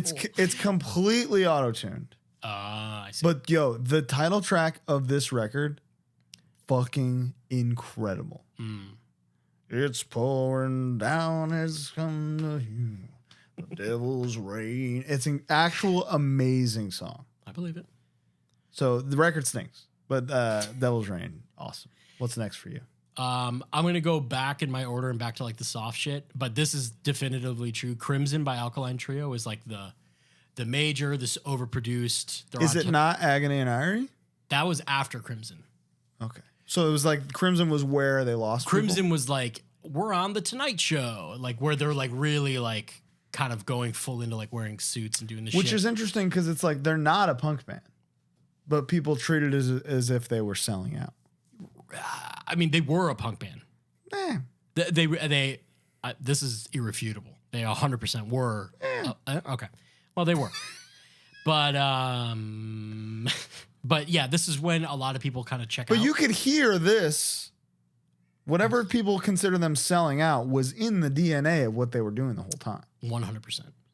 Which is like, so where's the argument that like there was a punk for them to even sell out of, you know?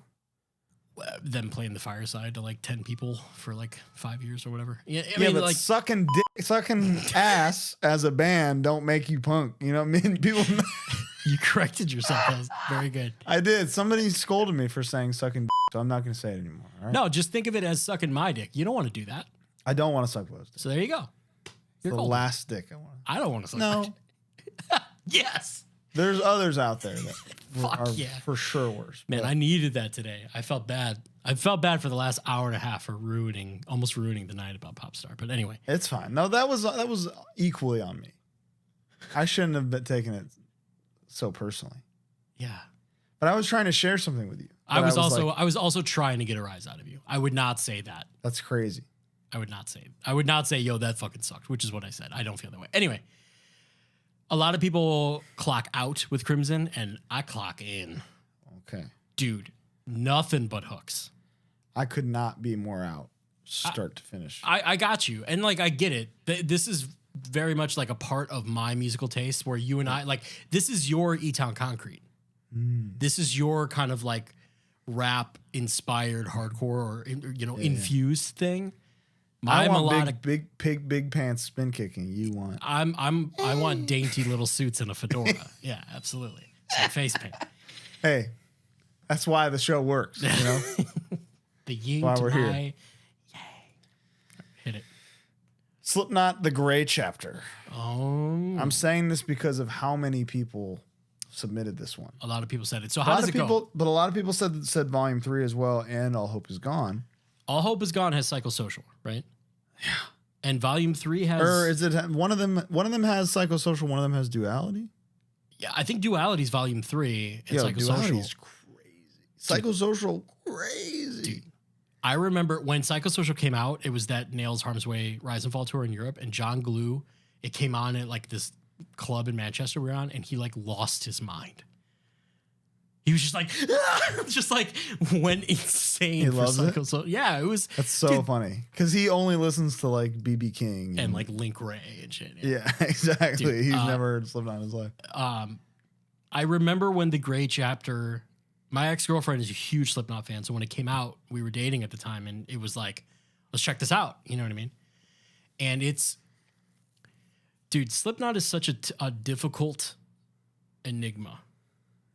The fact that the self-titled and then the follow-up Was a harder album. was harder, was kind of a death metal record. They put blast beats on the radio And as a conscious thing. Joey Jordison was like, "This is going to be the single. Okay, I'm starting it with a crazy blast." and did that outsell the first record? I can't imagine. I feel like the self-title is still with Metallica on the like iTunes top 10 metal like every day. Like of all time. You know, it's one of those things. Give me 1 second. The Gray Chapter. Yeah. This was fast forward. around, and let me just pay my respects. Holy shit. Sorry to interrupt you, but Please. self-titled 2 million units in the U.S. Uh-huh. Iowa 360,000. So quite a difference. And then All Hope Is Gone back up to platinum. So there you go. So there's your answer There's your to answer. the blast beats on the radio. Yep. They were like, hey, don't do that again. But great chapter. I'm going to pay my respects to our buddy Jay Weinberg real quick. Mm-hmm. Check out. Okay, so first of all, I just made some demos with his mix wave drum pack. So I've been using Kurt Ballew's pack for 2 years now. I think I just fully converted to the J one. With all due respect to friend of the show, Kurt Ballew. Jay's just got more splashes for me. I'm a splashman. I like to swim. Jay's sounds are really crazy. There's 9 snares. That's Kurt's insane. got 1. You know, That's insane. there's like fucking all these crashes to pick from. There's 2 Chinas. I could literally make my like exact thing that my kit does live with Jay's pack. So check out Jay's mix wave drum pack. It's a fucking like demoing home production game changer. Whatever my next AEW song thing is, will have the Jay Mixwave pack on it. Jay is a huge part of the reason that HardLore exists. Yes. He saw something in us and was like, hey, we should give them a platform of some kind. So, and this was his debut with the band, right? This is Jay's first record, and I straight up like knowing, like getting kind of becoming friends with Jay at this time when this was getting made. I listened to it a lot, and I think it's like one of their best records. Cool, straight up. I like that. I think Devil and I, the like lead single from the record. We played Hellfest with them either the year after this came out or the year this came out, and. That song live, I was like, they're so fucking pro. It's not even. Yeah. It's like the way that because he like transitions from the scream to the sing so flawlessly that I was like, I was like just jealous watching them play. Absolutely. So I think this record is sick. And I think if you really like Slipknot, give it another shot. Give it another shot. Yeah. It rocks. That's a good one. I like that. I like that was a mostly viewer submitted one, and it was, yeah. I wouldn't have thought anything other than, oh yeah, this one's good. So it was interesting to have gotten that submitted by so many people. That is all of mine. Okay, I've got a few more, and then we can go on to the ones that people gave us. Yeah. Oasis, Be Here Now. You are a champion of this record. The best record that they ever wrote. Yeah. Straight up. Tomorrow, when I wake up at 11:30, I'm going to put it on. I'm going to go get my coffee. It's pretty long. The opener is very long, but it's like... Also, on the B side of the album, there's like the bonus tracks are demos that Noel did of the whole thing. Oh, wow. And there was a drum machine that he couldn't... After they like dumped the mixes, he couldn't go back and remix them. And that's the only reason they recorded it again. He was like, the tracking process of this record was so miserable because like the rest of the band just didn't give a fuck. So he was basically doing the entire thing by himself. Noel gets a lot of shit because he's a fucker. Yeah. But like fucking genius. Yeah, Jesus Christ. He's the man for sure. He's the guy. Yeah, Liam is the personality, but Noel is the brain. Yeah. Be Here Now is to me like I like objectively the best songs. I'm gonna give it a real listen tomorrow. It's I think the best lyrics. I think I know is. Stand By Me, holy shit. My Big Mouth, No Warning, ripped that off. You'll hear that right away. Okay. Fading Out, oh my God. Don't Go Away, holy shit. Title track, All Around the World. You know that one? Yeah, I do know that one. It's Getting Better, Man, or All Around the World reprise. And then again, like the demos are really cool, and it's kind of fun to just go back and forth, like listening to the whole thing and then going straight into them demos. But Liam They're called sings on the on actual the album, yeah. Okay, But on the demos, it's all Noel. it's all Noel. I wish that I said unplugged for the Master Killer tier. They're unplugged. Yeah, because I would put that above. It's basically like a mix of the two. That was was that not just Noel and Liam was like making fun of him? Yeah, he was heckling him. He was heckling him. Yeah. It's fucking awesome. Because he kept saying I got a sore throat. I can't sing. During rehearsals, he was like, I'll be fine. I don't need to sing. So they rehearsed without him the whole time for weeks. And then the day of the show, he was like, I got a sore throat. I don't think I can sing, bro. Whoa. And then heckled them from the balcony the whole set. So sick. It's incredible. It's Dude, not on streaming or anything, but it's the best. They were such a cool band. The coolest band. Pardon this interruption, but I believe you know what time it is. It's Manscaped time. Let's tell them what we got today, Bo. We got the all new beard trimmer. Some might say the master killer of male grooming products. Got me. This bad boy has a million settings. So many settings. So many more settings than the average trimmer, which only goes 0 to 5. This one goes. And think about it, you got to carry them all. True. All the little bits and shit. So this guy just stays on and you just ratchet just him like up. the barbers at the shop with the music and the quartets. That you could have that at home now. Is basically what we're saying. With code HardLore, 20% off free shipping. They got the Lawnmower 4.0, the go-to, the GOAT 2. You mowed your lawn recently? Today, but that's none of your business. My favorite is the Crop Reviver. You just spray them. And look You at got that. shorts on. Wow.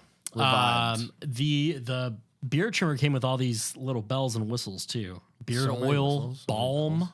Yeah. shampoo, conditioner, brushes. You I'll can tell you get what, that VIP package and so much more with code HardLore, 20% off and free shipping. It's also Whatnot time, Bo. Let's talk about Whatnot real quick. Let's talk about it. I've been dying to talk about it. Click the link below. Join us. We're going to be putting some good stuff up there. What are we thinking? What are you thinking? Maybe a t-shirt?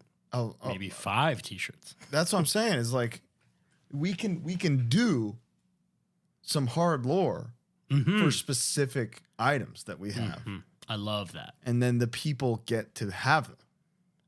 I'm gonna put a guitar on there. I'm not Wow, gonna do that. I'm not. that will fly. Let's see what it was described to me as. This is a good description. We describe it as Cameo What did meets you- eBay, Right. but they like to say the most interactive place online to buy and sell hardcore vinyl records and music memorabilia. Back to the episode. Morbid Angel, Illus Divine Anus, or whatever it's called. So, people hate this thing. Really? Hate it. Okay. Coast is clear. Couple tracks, dude. Yeah. Wow. It's I know this is a Kyle Thomas. Kyle Thomas loves this, I think. It sounds like it came out in 1993, and like it's like the weird industrial opening track. There's like no snare drum the whole time. It's just like boom, boom, boom, boom, boom, boom, boom, boom, Oh, whoa. with like, but under it is like dun dun dun dun dun dun dun dun dun dun dun dun dun dun. There's some crazy shit on this. I don't know why they switched to fake drums.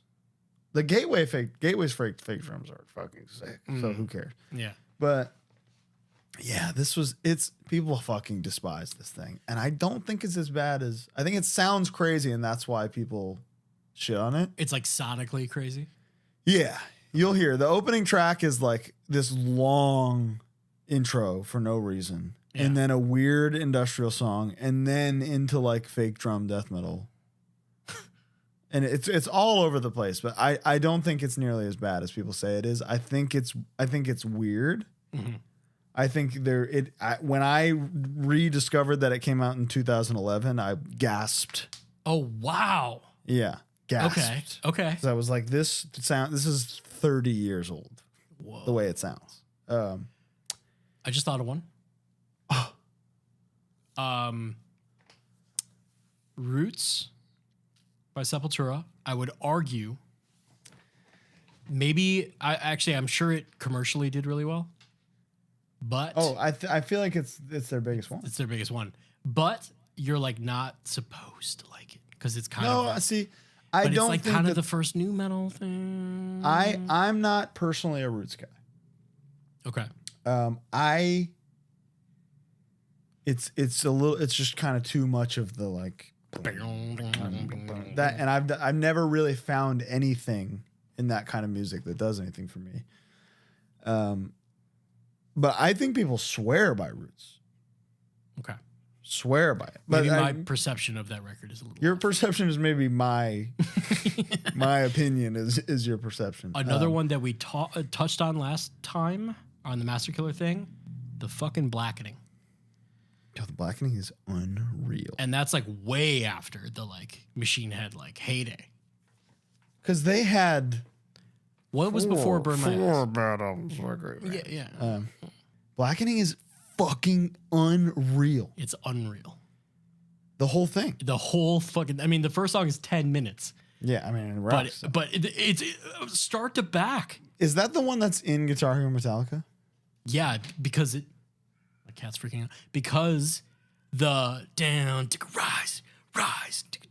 That's just fucking Creeping Death.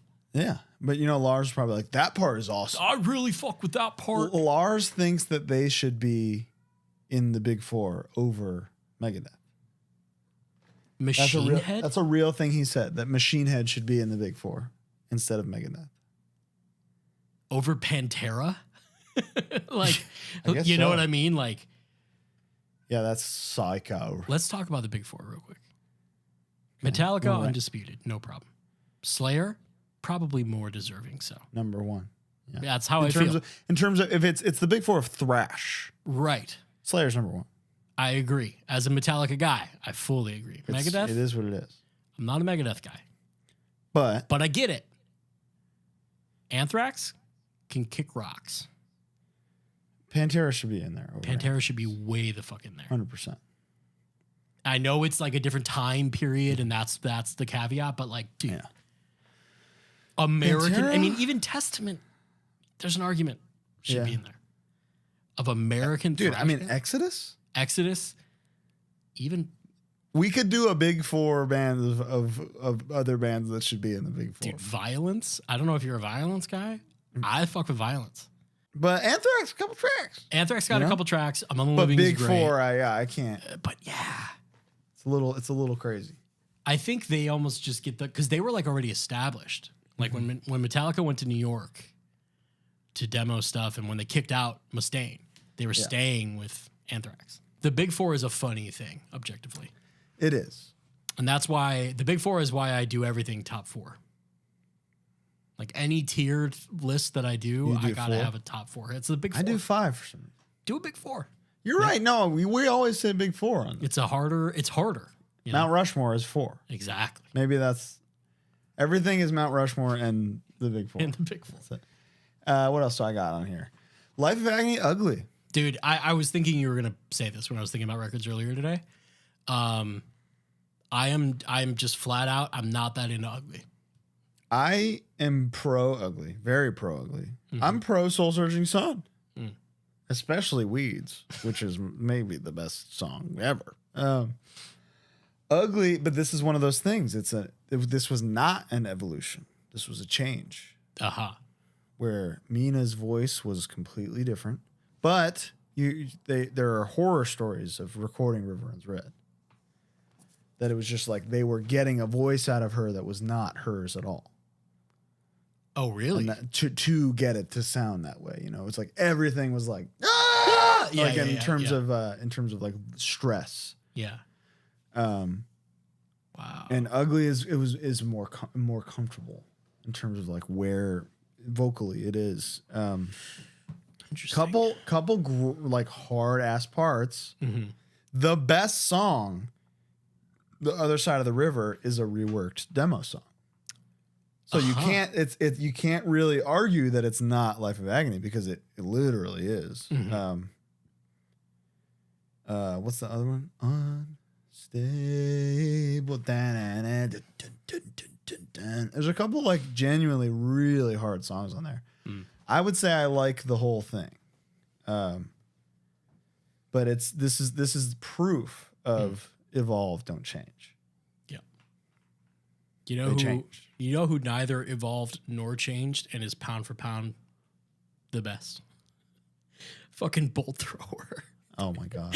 Just like, well, they did, but they did it by getting better. by just getting sicker. Like In Battle was this like sloppy Yeah. amateur like high school band, it sounded like. Yeah. And then they were immediately just like, what if we were really good? What if we did this good? Realm of Chaos into fucking War Master. Into what was next? For Victory or Mercenary? For Victory and then Mercenary. Dude, I mean, are they pound for pound? I used to have this thought of like, what band has put out the most consistently good music? It's them. So because they never did it wrong. They didn't like put out a disappointing thing. Okay, so then the third thing is, what band has put out the most consistently? What's the biggest band who's put out the most consistently good music? The general consensus always came back to Iron Maiden. I'm not a big Iron Maiden guy. That's interesting for you, being a theatrics guy. I know. And a I like guy. I like the hits. Yeah. But it's just when I deep dive, I'm kind of bored. Very interesting. I'm sure that could be changed. Yeah. But I wanted a spin kick, you know? Just spin kicking. King Diamond is maybe my vote for that. Especially within a time span. Because Fatal Portrait, 85. Abigail, 86. Them, 87. Wait. I think I'm wrong already. I'm off by a year. Yeah. But Fatal Portrait, Abigail, Them, Conspiracy, The Eye were all 1 year apart from each other. Really? That is while touring full time on them. How do you do that? How is that humanly possible? Yeah, I don't know. And that's the thing about King Diamond is it's got the theatricality, but then he'll go into like the hardest shit. Yeah. And then just go over it. Yeah. So it's like truly both things I like. These perfect hooks coming in together with the crazy musicianship, fucking Mickey D on drums. McDonald's himself on drums. Who is he's did I bring him up ever? No, I don't think so. He's it's like him, Danny Schuler, Sal from Typo Life of Agony, and Lombardo? I'm no Lombardo, brother. Oh, you're saying who you do? Yeah, for me, and I think those three are kind of who I'm doing. Gotcha. Oh, and Jamie Muckenhoff. Okay. Hatebreed. Yeah. Death Threat, etc. That's who I'm doing. Those are my four guys. Jamie's gonna be like, God damn, that's crazy.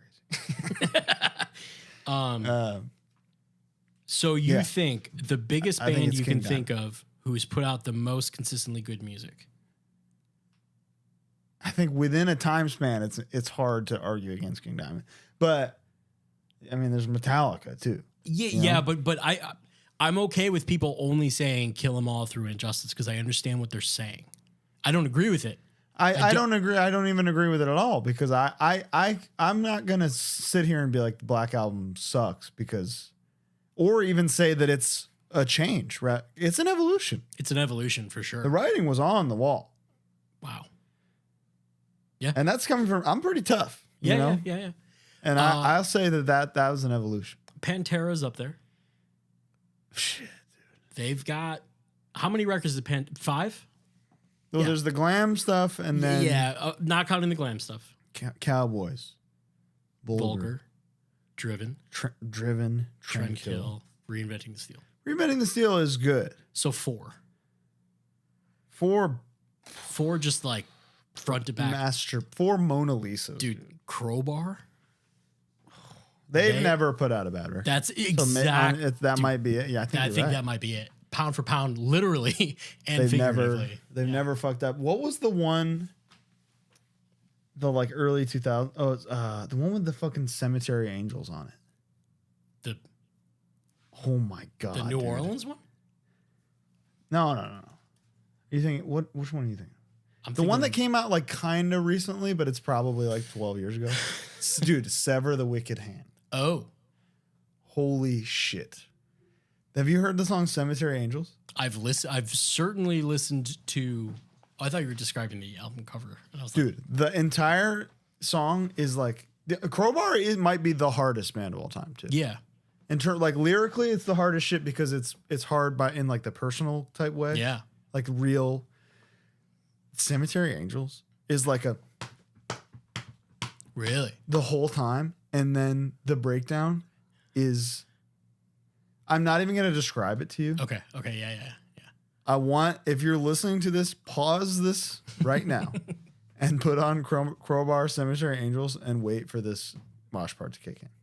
You're going to, if you've never heard it before, you're going to be like, Crowbar might be the actual hardest band to ever exist.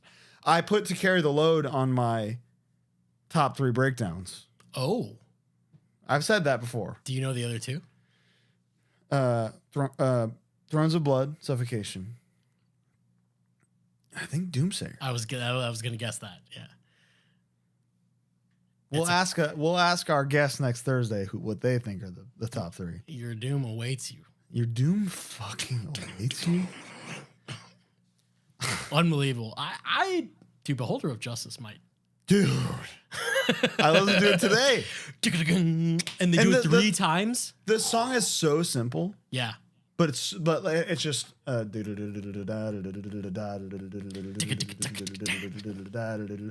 that at soundcheck one time. Nice. On the kit that did it. It was awesome. That was a great moment for me. Yeah, we'll talk about it more next week. Should we do some? Yeah. I think I got a couple more. Okay. Cave-In Antenna. This is probably the definition of a change. This is it. Right. This is a change. But they changed into like a perfect rock band. Yeah, right. Have you ever dove into this? It's okay if you have. Not really. I can't say yes. Like this. It's big. Like they toured with Foo Fighters immediately. That's that kind of like these huge rock songs with these big hooks. I'm gonna send you a track after this. And You're gonna be like, this is legitimately like objectively just good music. What's it called? Sorry, the track. Breath of Water. Okay, it's called. Got it. This is.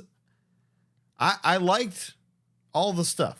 I liked all the Juggernaut, all the big breakdown songs. So it was as shocking to me when this was this rock album. But then you get to hear your guys that play these amazing breakdowns that you love also play these just perfect rock songs. Maybe they should have changed their name. But now they do like a blend of both. Personally, I love when it's like the Paramore thing you're saying. I love when a band is like, yeah, we put this out. This is our band. We're not going to, there's some argument to be made of, we already did that. We can't really do it again or do it better. Yeah. We did the best thing. Like they made the best metalcore ever. Same with Metallica. Think about Metallica. You're right. That's why they made the best thrash metal. So they started going, how sweet are you? They started going, brutal. Yeah, Antenna's a masterpiece. Here's a fun one. Cold as Life, The Declination of Independence. One of the most extreme sounding records ever. It sounds like it would sound better off of like the shitty Dell computer speakers that came with the computer. I would love to listen to on vinyl. Does it not exist on vinyl? I'm sure it does. I just don't own it. Yeah. No, within somebody said in the comments, listen to this with the context of it wanting to sound like Far Beyond Driven. I saw that. And it really was like, oh shit. But again, this has some early Cold as Life demo songs re-recorded. Who Holds the Truth? Maybe the hardest Cold as Life song. I think this record is amazing. Not good, not great, incredible. Was it the follow-up to Borderland Heart? Yes. Okay. It's fucking incredible. It's hidden behind a really weird sounding record. Yeah. But holy shit. And that kind of just goes to show that production is half the battle. Absolutely. Half the battle. And that's kind of the reason why I'm out on so many modern things. I really don't like clean sounding. Like, if a record is hard, let it sound hard. Don't take away the balls by making it so that I need to hear everything super clean, you know? You know what's funny about that is, like, I agree. I like drums to sound kind of dead. I like, you know, Drums are and then I think about Suffer Survive, and the drums are produced. But that's and different. Huge. Because that should sound like that, you know? And I'll say, still sounds hard. Definitely. They still let the do the thing, you know? Yeah. When you take away the realness of a fucking amp being on and being recorded through a cab with a microphone, you lose some balls, and you're like reamping everything. It's not gonna sound the same. You're not gonna get the same fucking jun. When you lose jun, what is the point? If it's just jin, yeah, it's not hard. No resonance through the cab. It's not heavy. No it's not room hard. mic. Yeah. What? Don't like if you're gonna be hard, man. Be hard. So Be harder. you're saying in general there can be bands. There are bands, without saying anyone, who are like, I want to hear Paramore sounding absolutely perfect. Gotcha. I want to hear untouchable production that I go, how did they do that? Yeah. That's what I want to wonder. But like, Hatebreed, I want to hear. I don't want to like it does. I don't need to know that the drums were sampled and replaced. You know, Right. This is just an example. I'm not saying that. No, Of course. Or when I picture Hatebreed, Satisfaction is the best fucking hard music production of all time. Perseverance sounds fucking insane and real. You know, it's like dirtier, but still bigger somehow. And bigger. That's what I want. I don't want to lose the knowing that it's real, and that's kind of why the first Ghost record, dude, the coolest production. That's a really good follow up too. And the Infestasumam. Yeah, a great follow up, but like they blew up, so it's not like some flop or anything. I'm not saying that, but it's just like, I would say good follow. Really? The next one. Oh, was that Gamoria or whatever? No, that was Was that two more? What was it fucking called? The production on the first record is that's like what got people. Yeah, it's like perfect for what it is. It was so Meliora. Meliora, yeah. Yo, that record is perfect. Dude, that's their Black album. But it's like, yeah, but I read a thing where he said like we were ready for that stage where it was like, okay, budget's up, production's up, we want everything to be like that level. But I think the songs are just like so much better than the second record. And then the prequel one, the one that came out like right after. Yeah. The way they did they did one of my favorite things. So listen to this instrumental from the third record.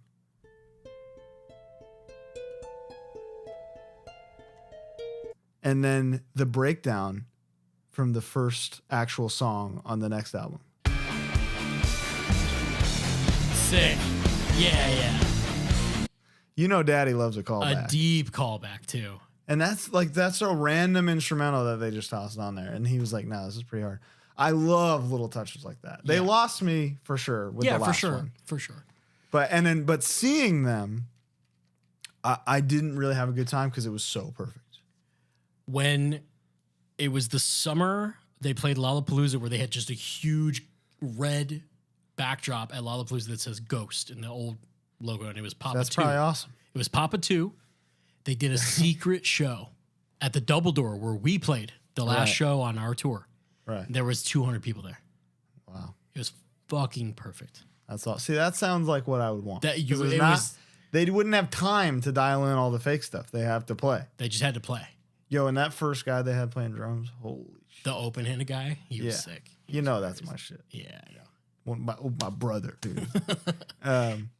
The last one I have on here, only because I saw somebody say it and I wanted to say a thing about it. Somebody put the new Candy LP. Oh. And let me just say, in defense of the new Candy LP. Yeah.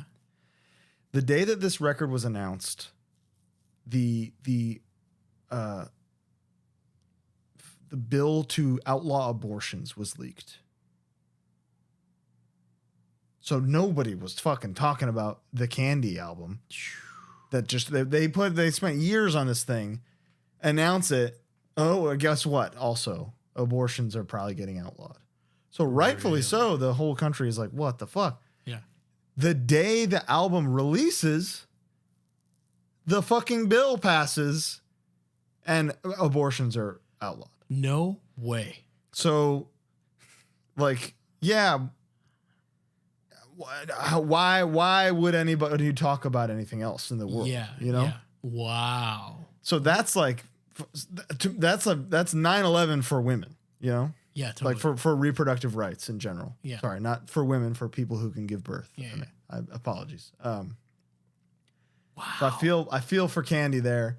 I feel much more obviously for people who can give birth. Of course, but when we're just talking about music, talking in the scope of music, I had no idea. I just saw them the other day. They played here with Fleshwater and Division of Mine, and they were great. There it is. They do like an industrial song that I really like. That they do. I think there's a good bit of that on this. There is on the record, and they do one live. It's fucking sick. Wow, crazy. Fucking brutal, dude. That is brutal. It's the opposite of God Hates Us All. It's the same. It's like, Slayer was like, yeah, let's lean into it. Yeah, exactly. You can't lean into lean like into the that. most devastating thing to happen in the history of our country for people who can give birth. Yeah, Jesus Christ. Yeah. So sorry, Candy. Mostly sorry for people who can give birth. Yeah, yeah. You want to go to the submissions and stuff now? Let's see what You want me to do one and I'll do one and you do the other? Let's see what these animals have given us. You know what? What's that? Here's a crazy one for you. Okay. I saw a couple people post a Deftones album. Do you want to talk about that? Was it the Gore? Yeah. Yeah, I've probably listened to it twice. And you're a big fan. I'm a fan of Around the Fur, Adrenaline, White Pony, and Diamond Eyes. Those are, and the one that I can never pronounce is cool. Yeah, but you like 5 albums. I really like 2, and I enjoy 2 others. I would not call myself like a diehard Deftones guy, but I do think White Pony is like. But any band you like 4 albums of is a band. You like the band. Fair enough. Yeah. Okay. I like the band. You like 4 Metallica albums. You're right. I like the band. I'm not crazy about Gore. I listened to this in preparation. Maybe the least sonically offended I've ever been at the way they sounded. This is breaking news. Mm-hmm. This is a HardLore exclusive. Yep. Long time hater. Active disliker of their discography since I was a small child. I put this one on thinking like, man, their people hate this one. What's wrong with it? So you were like, almost looking looking for. It just sounded like Deftones to me. You're almost looking for ammo. I was looking for ammo and I got nothing. I got like, okay, this sounds like the rest of their shit. So you're all up your ass and you should get out. It's dirty up there. Wow. So yeah. Do you want me to, or are you on Twitter or Instagram? I'm on the Twitter. Okay, let me pull up the Instagram. Yo, RIP to the founder of Loves. What? Yeah. When? Today. Fuck. Devastating loss. We at HardLore are devastated to announce that Tom Love, founder and executive chair of Loves, has passed away today. Dude, that is a bummer. This man. Wait, his last name is Love? Love, it's his. I thought it was just like love, like Tom Love, like the verb. Wow.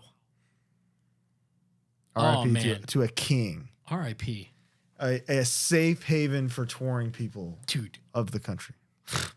Oh, we got 389 comments on this. It's too many. Instagram. That's way too Too many. Number one from friend of the show, Quincy Punks. Sing sorrow. Yeah. I said thank you. You just gave us 20 more And minutes. he really did, didn't he? He did. We went on and on. Sorry. Someone said title fight Shed. I'm going to Shed? Shed was huge. Everyone loved it. Shed made them. I'm going to say Hyperview. Hyperview is a perfect answer for this. I'm not.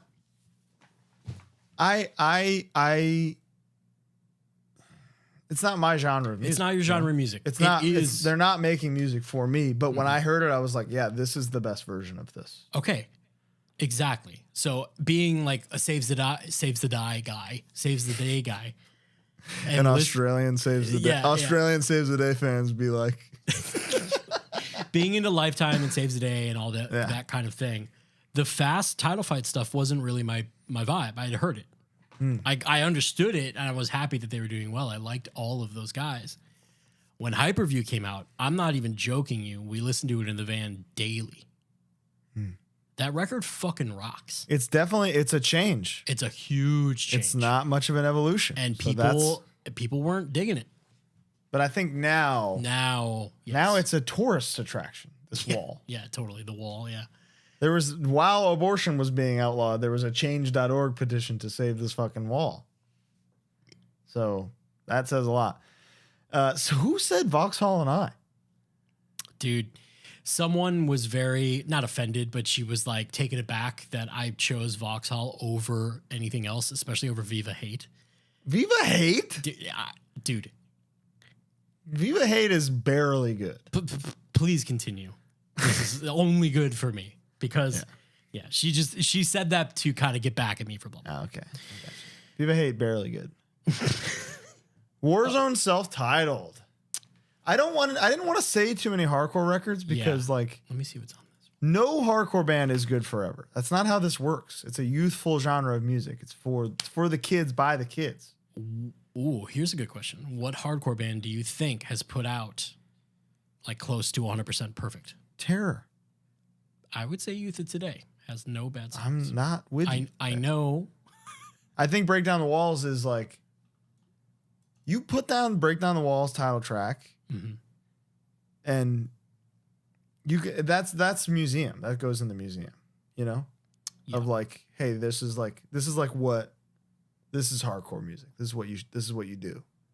You show them Break Down the Walls. And that's coming from me. Yeah. A spin kicker. Yeah, there were no spin kicks in the youth group. None. Get the fuck out of here. Warzone self-titled is fucking crazy. I just looked at all the tracks. I don't think I know one song. Yo, the best part on the record is just the riff from Symptoms of the Universe, played note for note. It goes dun, dun, dun, dun, dun, dun, dun, dun, dun, dun, over this. There's a bizarre drum machine on the whole thing. Really fucking weird. Whoa. But there's some cool moments. One of them is the Symptoms of the Universe riff, note for note.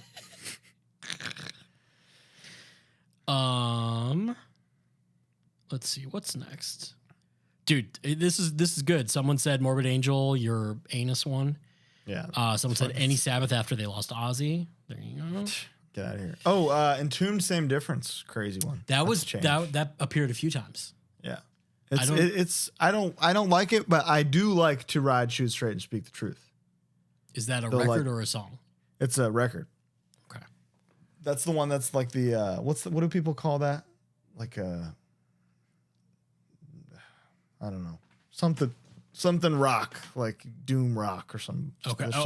Like Death and Roll. Death and Roll. That's what I'm thinking. Yeah. It's like a Death and Roll album, but there's like, it's straight up like fully rocks. Your brother was here on Sunday and we were talking about Death and Roll. That's the only reason that's in my brain. That record is like the one. Okay. It's awesome. Yeah, somebody said To Shoot Straight by Entombed. Actually good. And it is. Dude, here's a perfect example. Someone said Everything After Perseverance. That's insane. You're off your rocker, brother. Rise of Brutality is... They wrote that came out 1 year after Perseverance. And I think that deserves a standing ovation. Dude, a year after 1 year. They wrote all them perfect tracks. They the fucking Perseverance outro, Tear It Down. There you go. That's your blueprint for that, isn't it? Oh, it's all I want. My favorite song is Voice of Contention because the breakdown is just the intro riff. If they said they knew the truth, played slower. They fucking lied. You Lord. The song that's just the lyrics for Just Look Around. Insane. Oh, was that Another Day, Another Vendetta? Yeah, I think so. Yeah. Crazy. He got permission though, so. Uniform Choice Staring Into the Sun is actually a perfect answer to what we're talking about, but it's just not a record that I know well enough to defend. But that is exactly what we were talking about. Someone said that. Someone said Antenna. Got His Eye. There's the Gore, Deftones album. Paramore After Laughter is a crazy submission. Dude, what are you talking about? You're smoking that good stuff. That's what got me back into Paramore. Really? Where I was like, oh, it's so I didn't know a whole lot about Paramore, like from Riot. Like I remember when Riot came out, but I didn't know that a whole lot about them. I assumed very ignorantly that it was like an industry band. I mean, I don't think it's not. I assumed that everything was written around Haley because she's such a front runner and is so talented and is obviously like iconic. Yeah. I just assumed that's what it was. And I was like, that's not really for me. I heard the songs, whatever. Have you listened to the self-titled? Yeah. It's so good. I've listened to all. I'm a fan of Paramore now. And what got me back into it was how many people were into After Laughter. Oh, so you went back to the self-titled after. And I was like, oh, wait. It's so good. And the Trent and the Atticusness is so all over it. It's awesome. Is that their names, the two dudes? Trent Reznor and Atticus Ross. Oh, sorry. I thought you meant the other.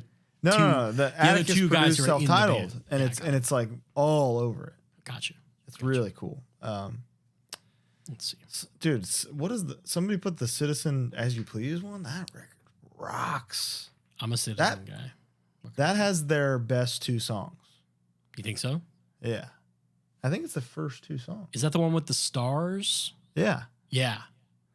That record rocks. Yeah, that record does rock. That was the one where I was like, oh, they're a fucking real ass band. Yeah. I heard it all when it came out, but again, not my genre of music. Right. Really. Which is funny because you're a big brand new guy. And I am a big brand new guy, and that's kind of I think they leaned into the brand new stuff for real. Mm-hmm. And that's when I went back and now I get it. Gotcha. But dude, Jet and In the Middle of It All. In the middle of it all. Holy shit, that's a hit. You see anything good on there?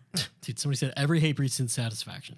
Get out of fucking my ass. Someone said Faith No More, Angel Dust. Sorry. No, that's Colin. In like what? Yeah, that actually doesn't make any sense. That's psychotic. Wait, I'm getting confused on what we're arguing here. We're reading people's submissions for what they consider. But those are things where I hear that and I go, who's saying that's bad? Okay, got it. Even when they came out, Angel Dust was sold 1 billion copies. So someone says Say Anger and it's like, yeah, okay, there you go. Yeah, of course. Okay, got it. Like, so somebody said Integrity 2000 here. And yeah, people were like, yeah, this sucks. Mm-hmm. I'm not really into it. But that's objectively a contender for what we're talking about. Twitching Tongues Disharmony, says Gabe the Pigeon. Thank you, Gabe. AFI The Blood album. I'm not super into the Blood. Not into that one. And then someone said Alkaline Trio, This Thing Is Cursed, the one with the phone on it, which I agree with. However, there's a song. I shouldn't say this. But there's a song that basically describes exactly where I live. It's like in the song title, but he like ghouls it up a little, and it's fun. Should we talk about Disharmony again, or have we? It's up to you. I think we've maybe covered that topic, but yeah, that episode is gone. Yeah, I mean, if you want to talk, the about only deleted episode. Yeah, I'm not gonna sit here and suck myself off, But it's the hardest one. That record was your follow-up to a record that really took off in the hardcore world and potentially onto other things. You did Hellfest, you were going. And it was a follow-up that didn't perform the way that you wanted. It's literally what we're talking about here. So, yeah. And now the perception is changing, which is nice. That as it should, because that record is good. But like Jordan Posner, I hear the criticisms and you start to believe them. And I understand them more, where at the time I was like, what are they talking about? They're crazy. Yeah. But now I can listen to it and be like, yeah, my voice, I sound like a different guy. Because I was. Because you were how many years older? I was 20 years old on In Love There's No Law. I was 18 on Sleep Therapy. Were you really 20 on In Love There Is No Law? Yeah. You do sound super young. 20 years old. I didn't realize it was that young. I sang 21 years have passed on the Loveless Nightmare re-recording. Yeah. Knowing it was coming out after my birthday. Very clever. So I was 20. Thinking about that now is like, damn, that's pretty cool. I was 20. But Disharmony, I was 23, which that's a big difference. Someone said Pantera reinventing the steel, and Colin said Pantera sucks.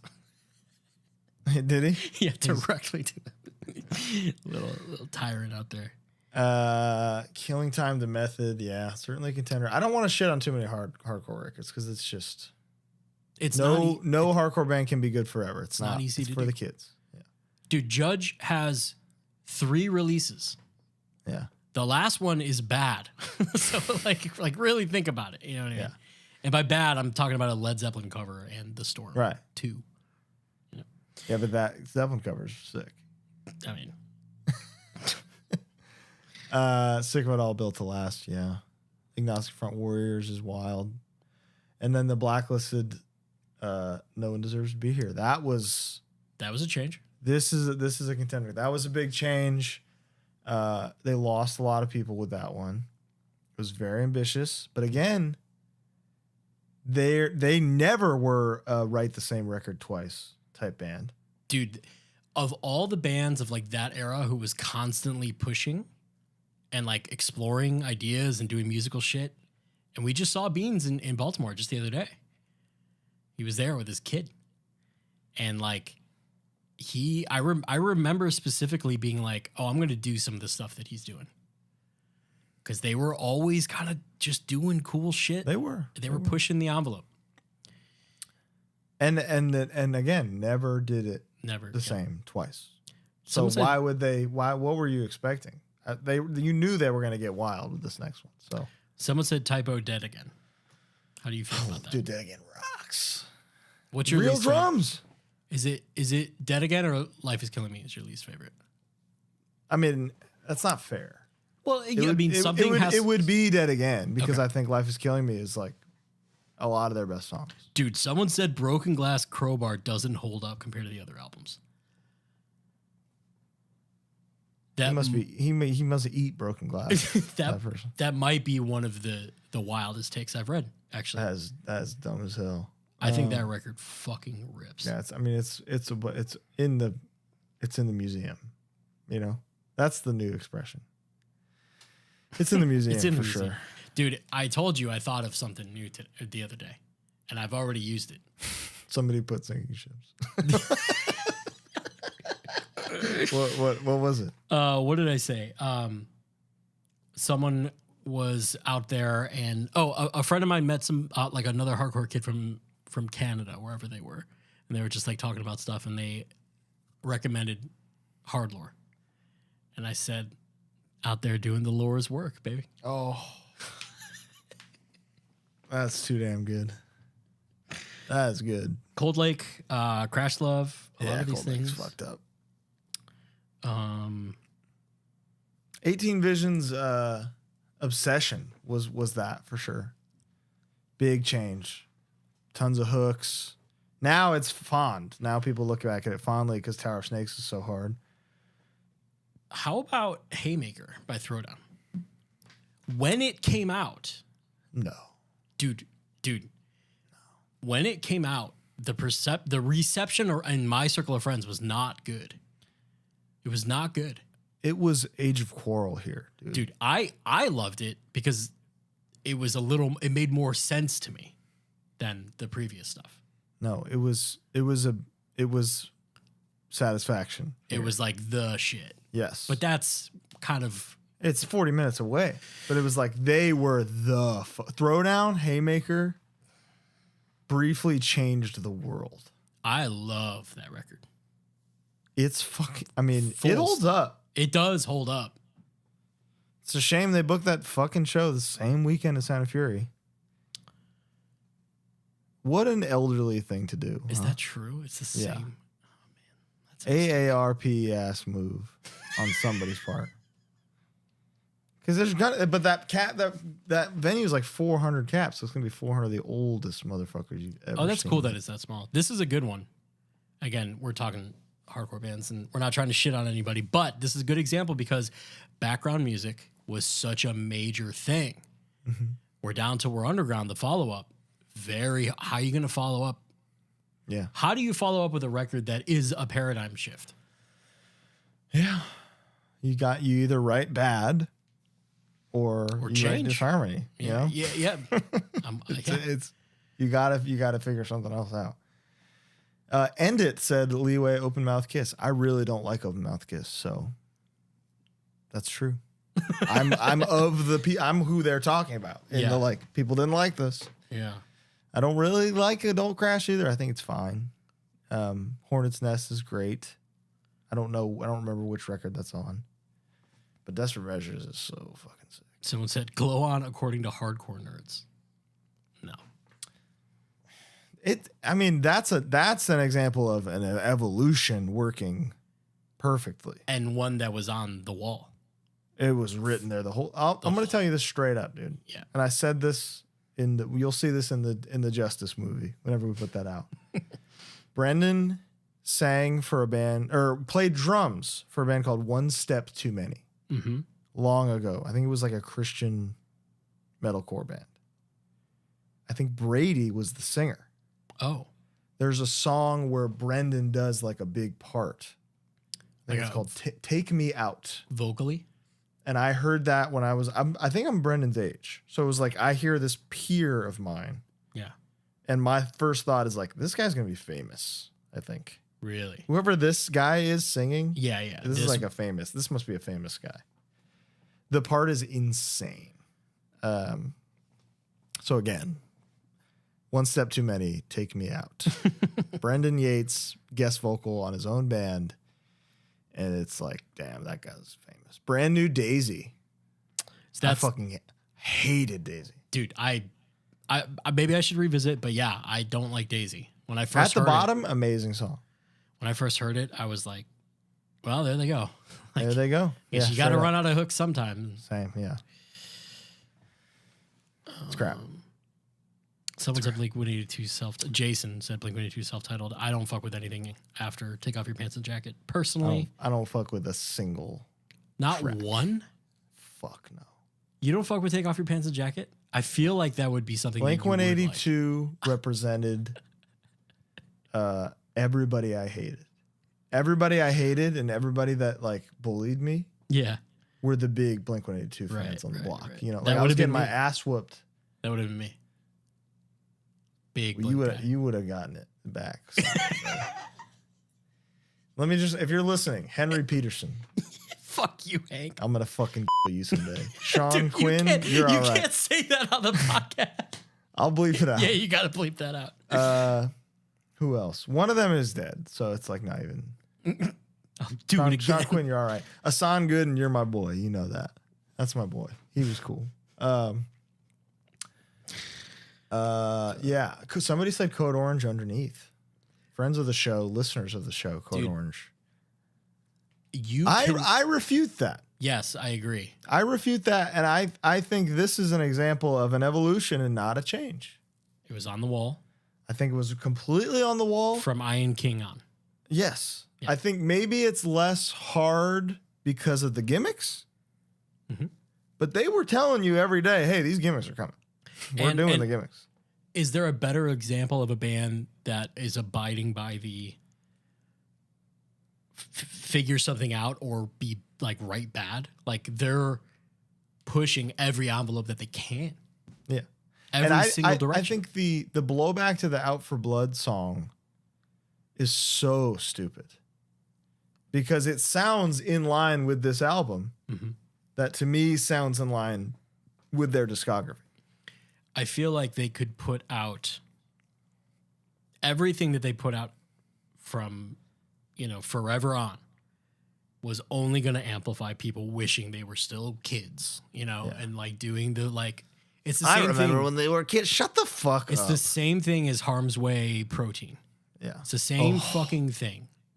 Like, yeah, we got it. You know what I mean? Like, there's no, it's stupid. If you don't like the band, fine. And it's just not fair because in Code Orange's world, the regular music world was like begging them to level up. Absolutely. It was like, hey, we're choosing you. We're choosing you to be the next thing. Just do the thing that you do.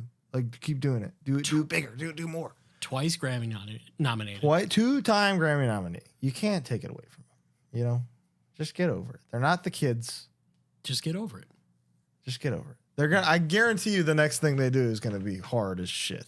You think so? They're not stupid. No, they're definitely not. If there's any band that is not stupid. if there's any band that's not stupid, that's always thinking about what they're doing and like they don't think about anything else. I texted Jamie asking him how he felt about the why. Yeah.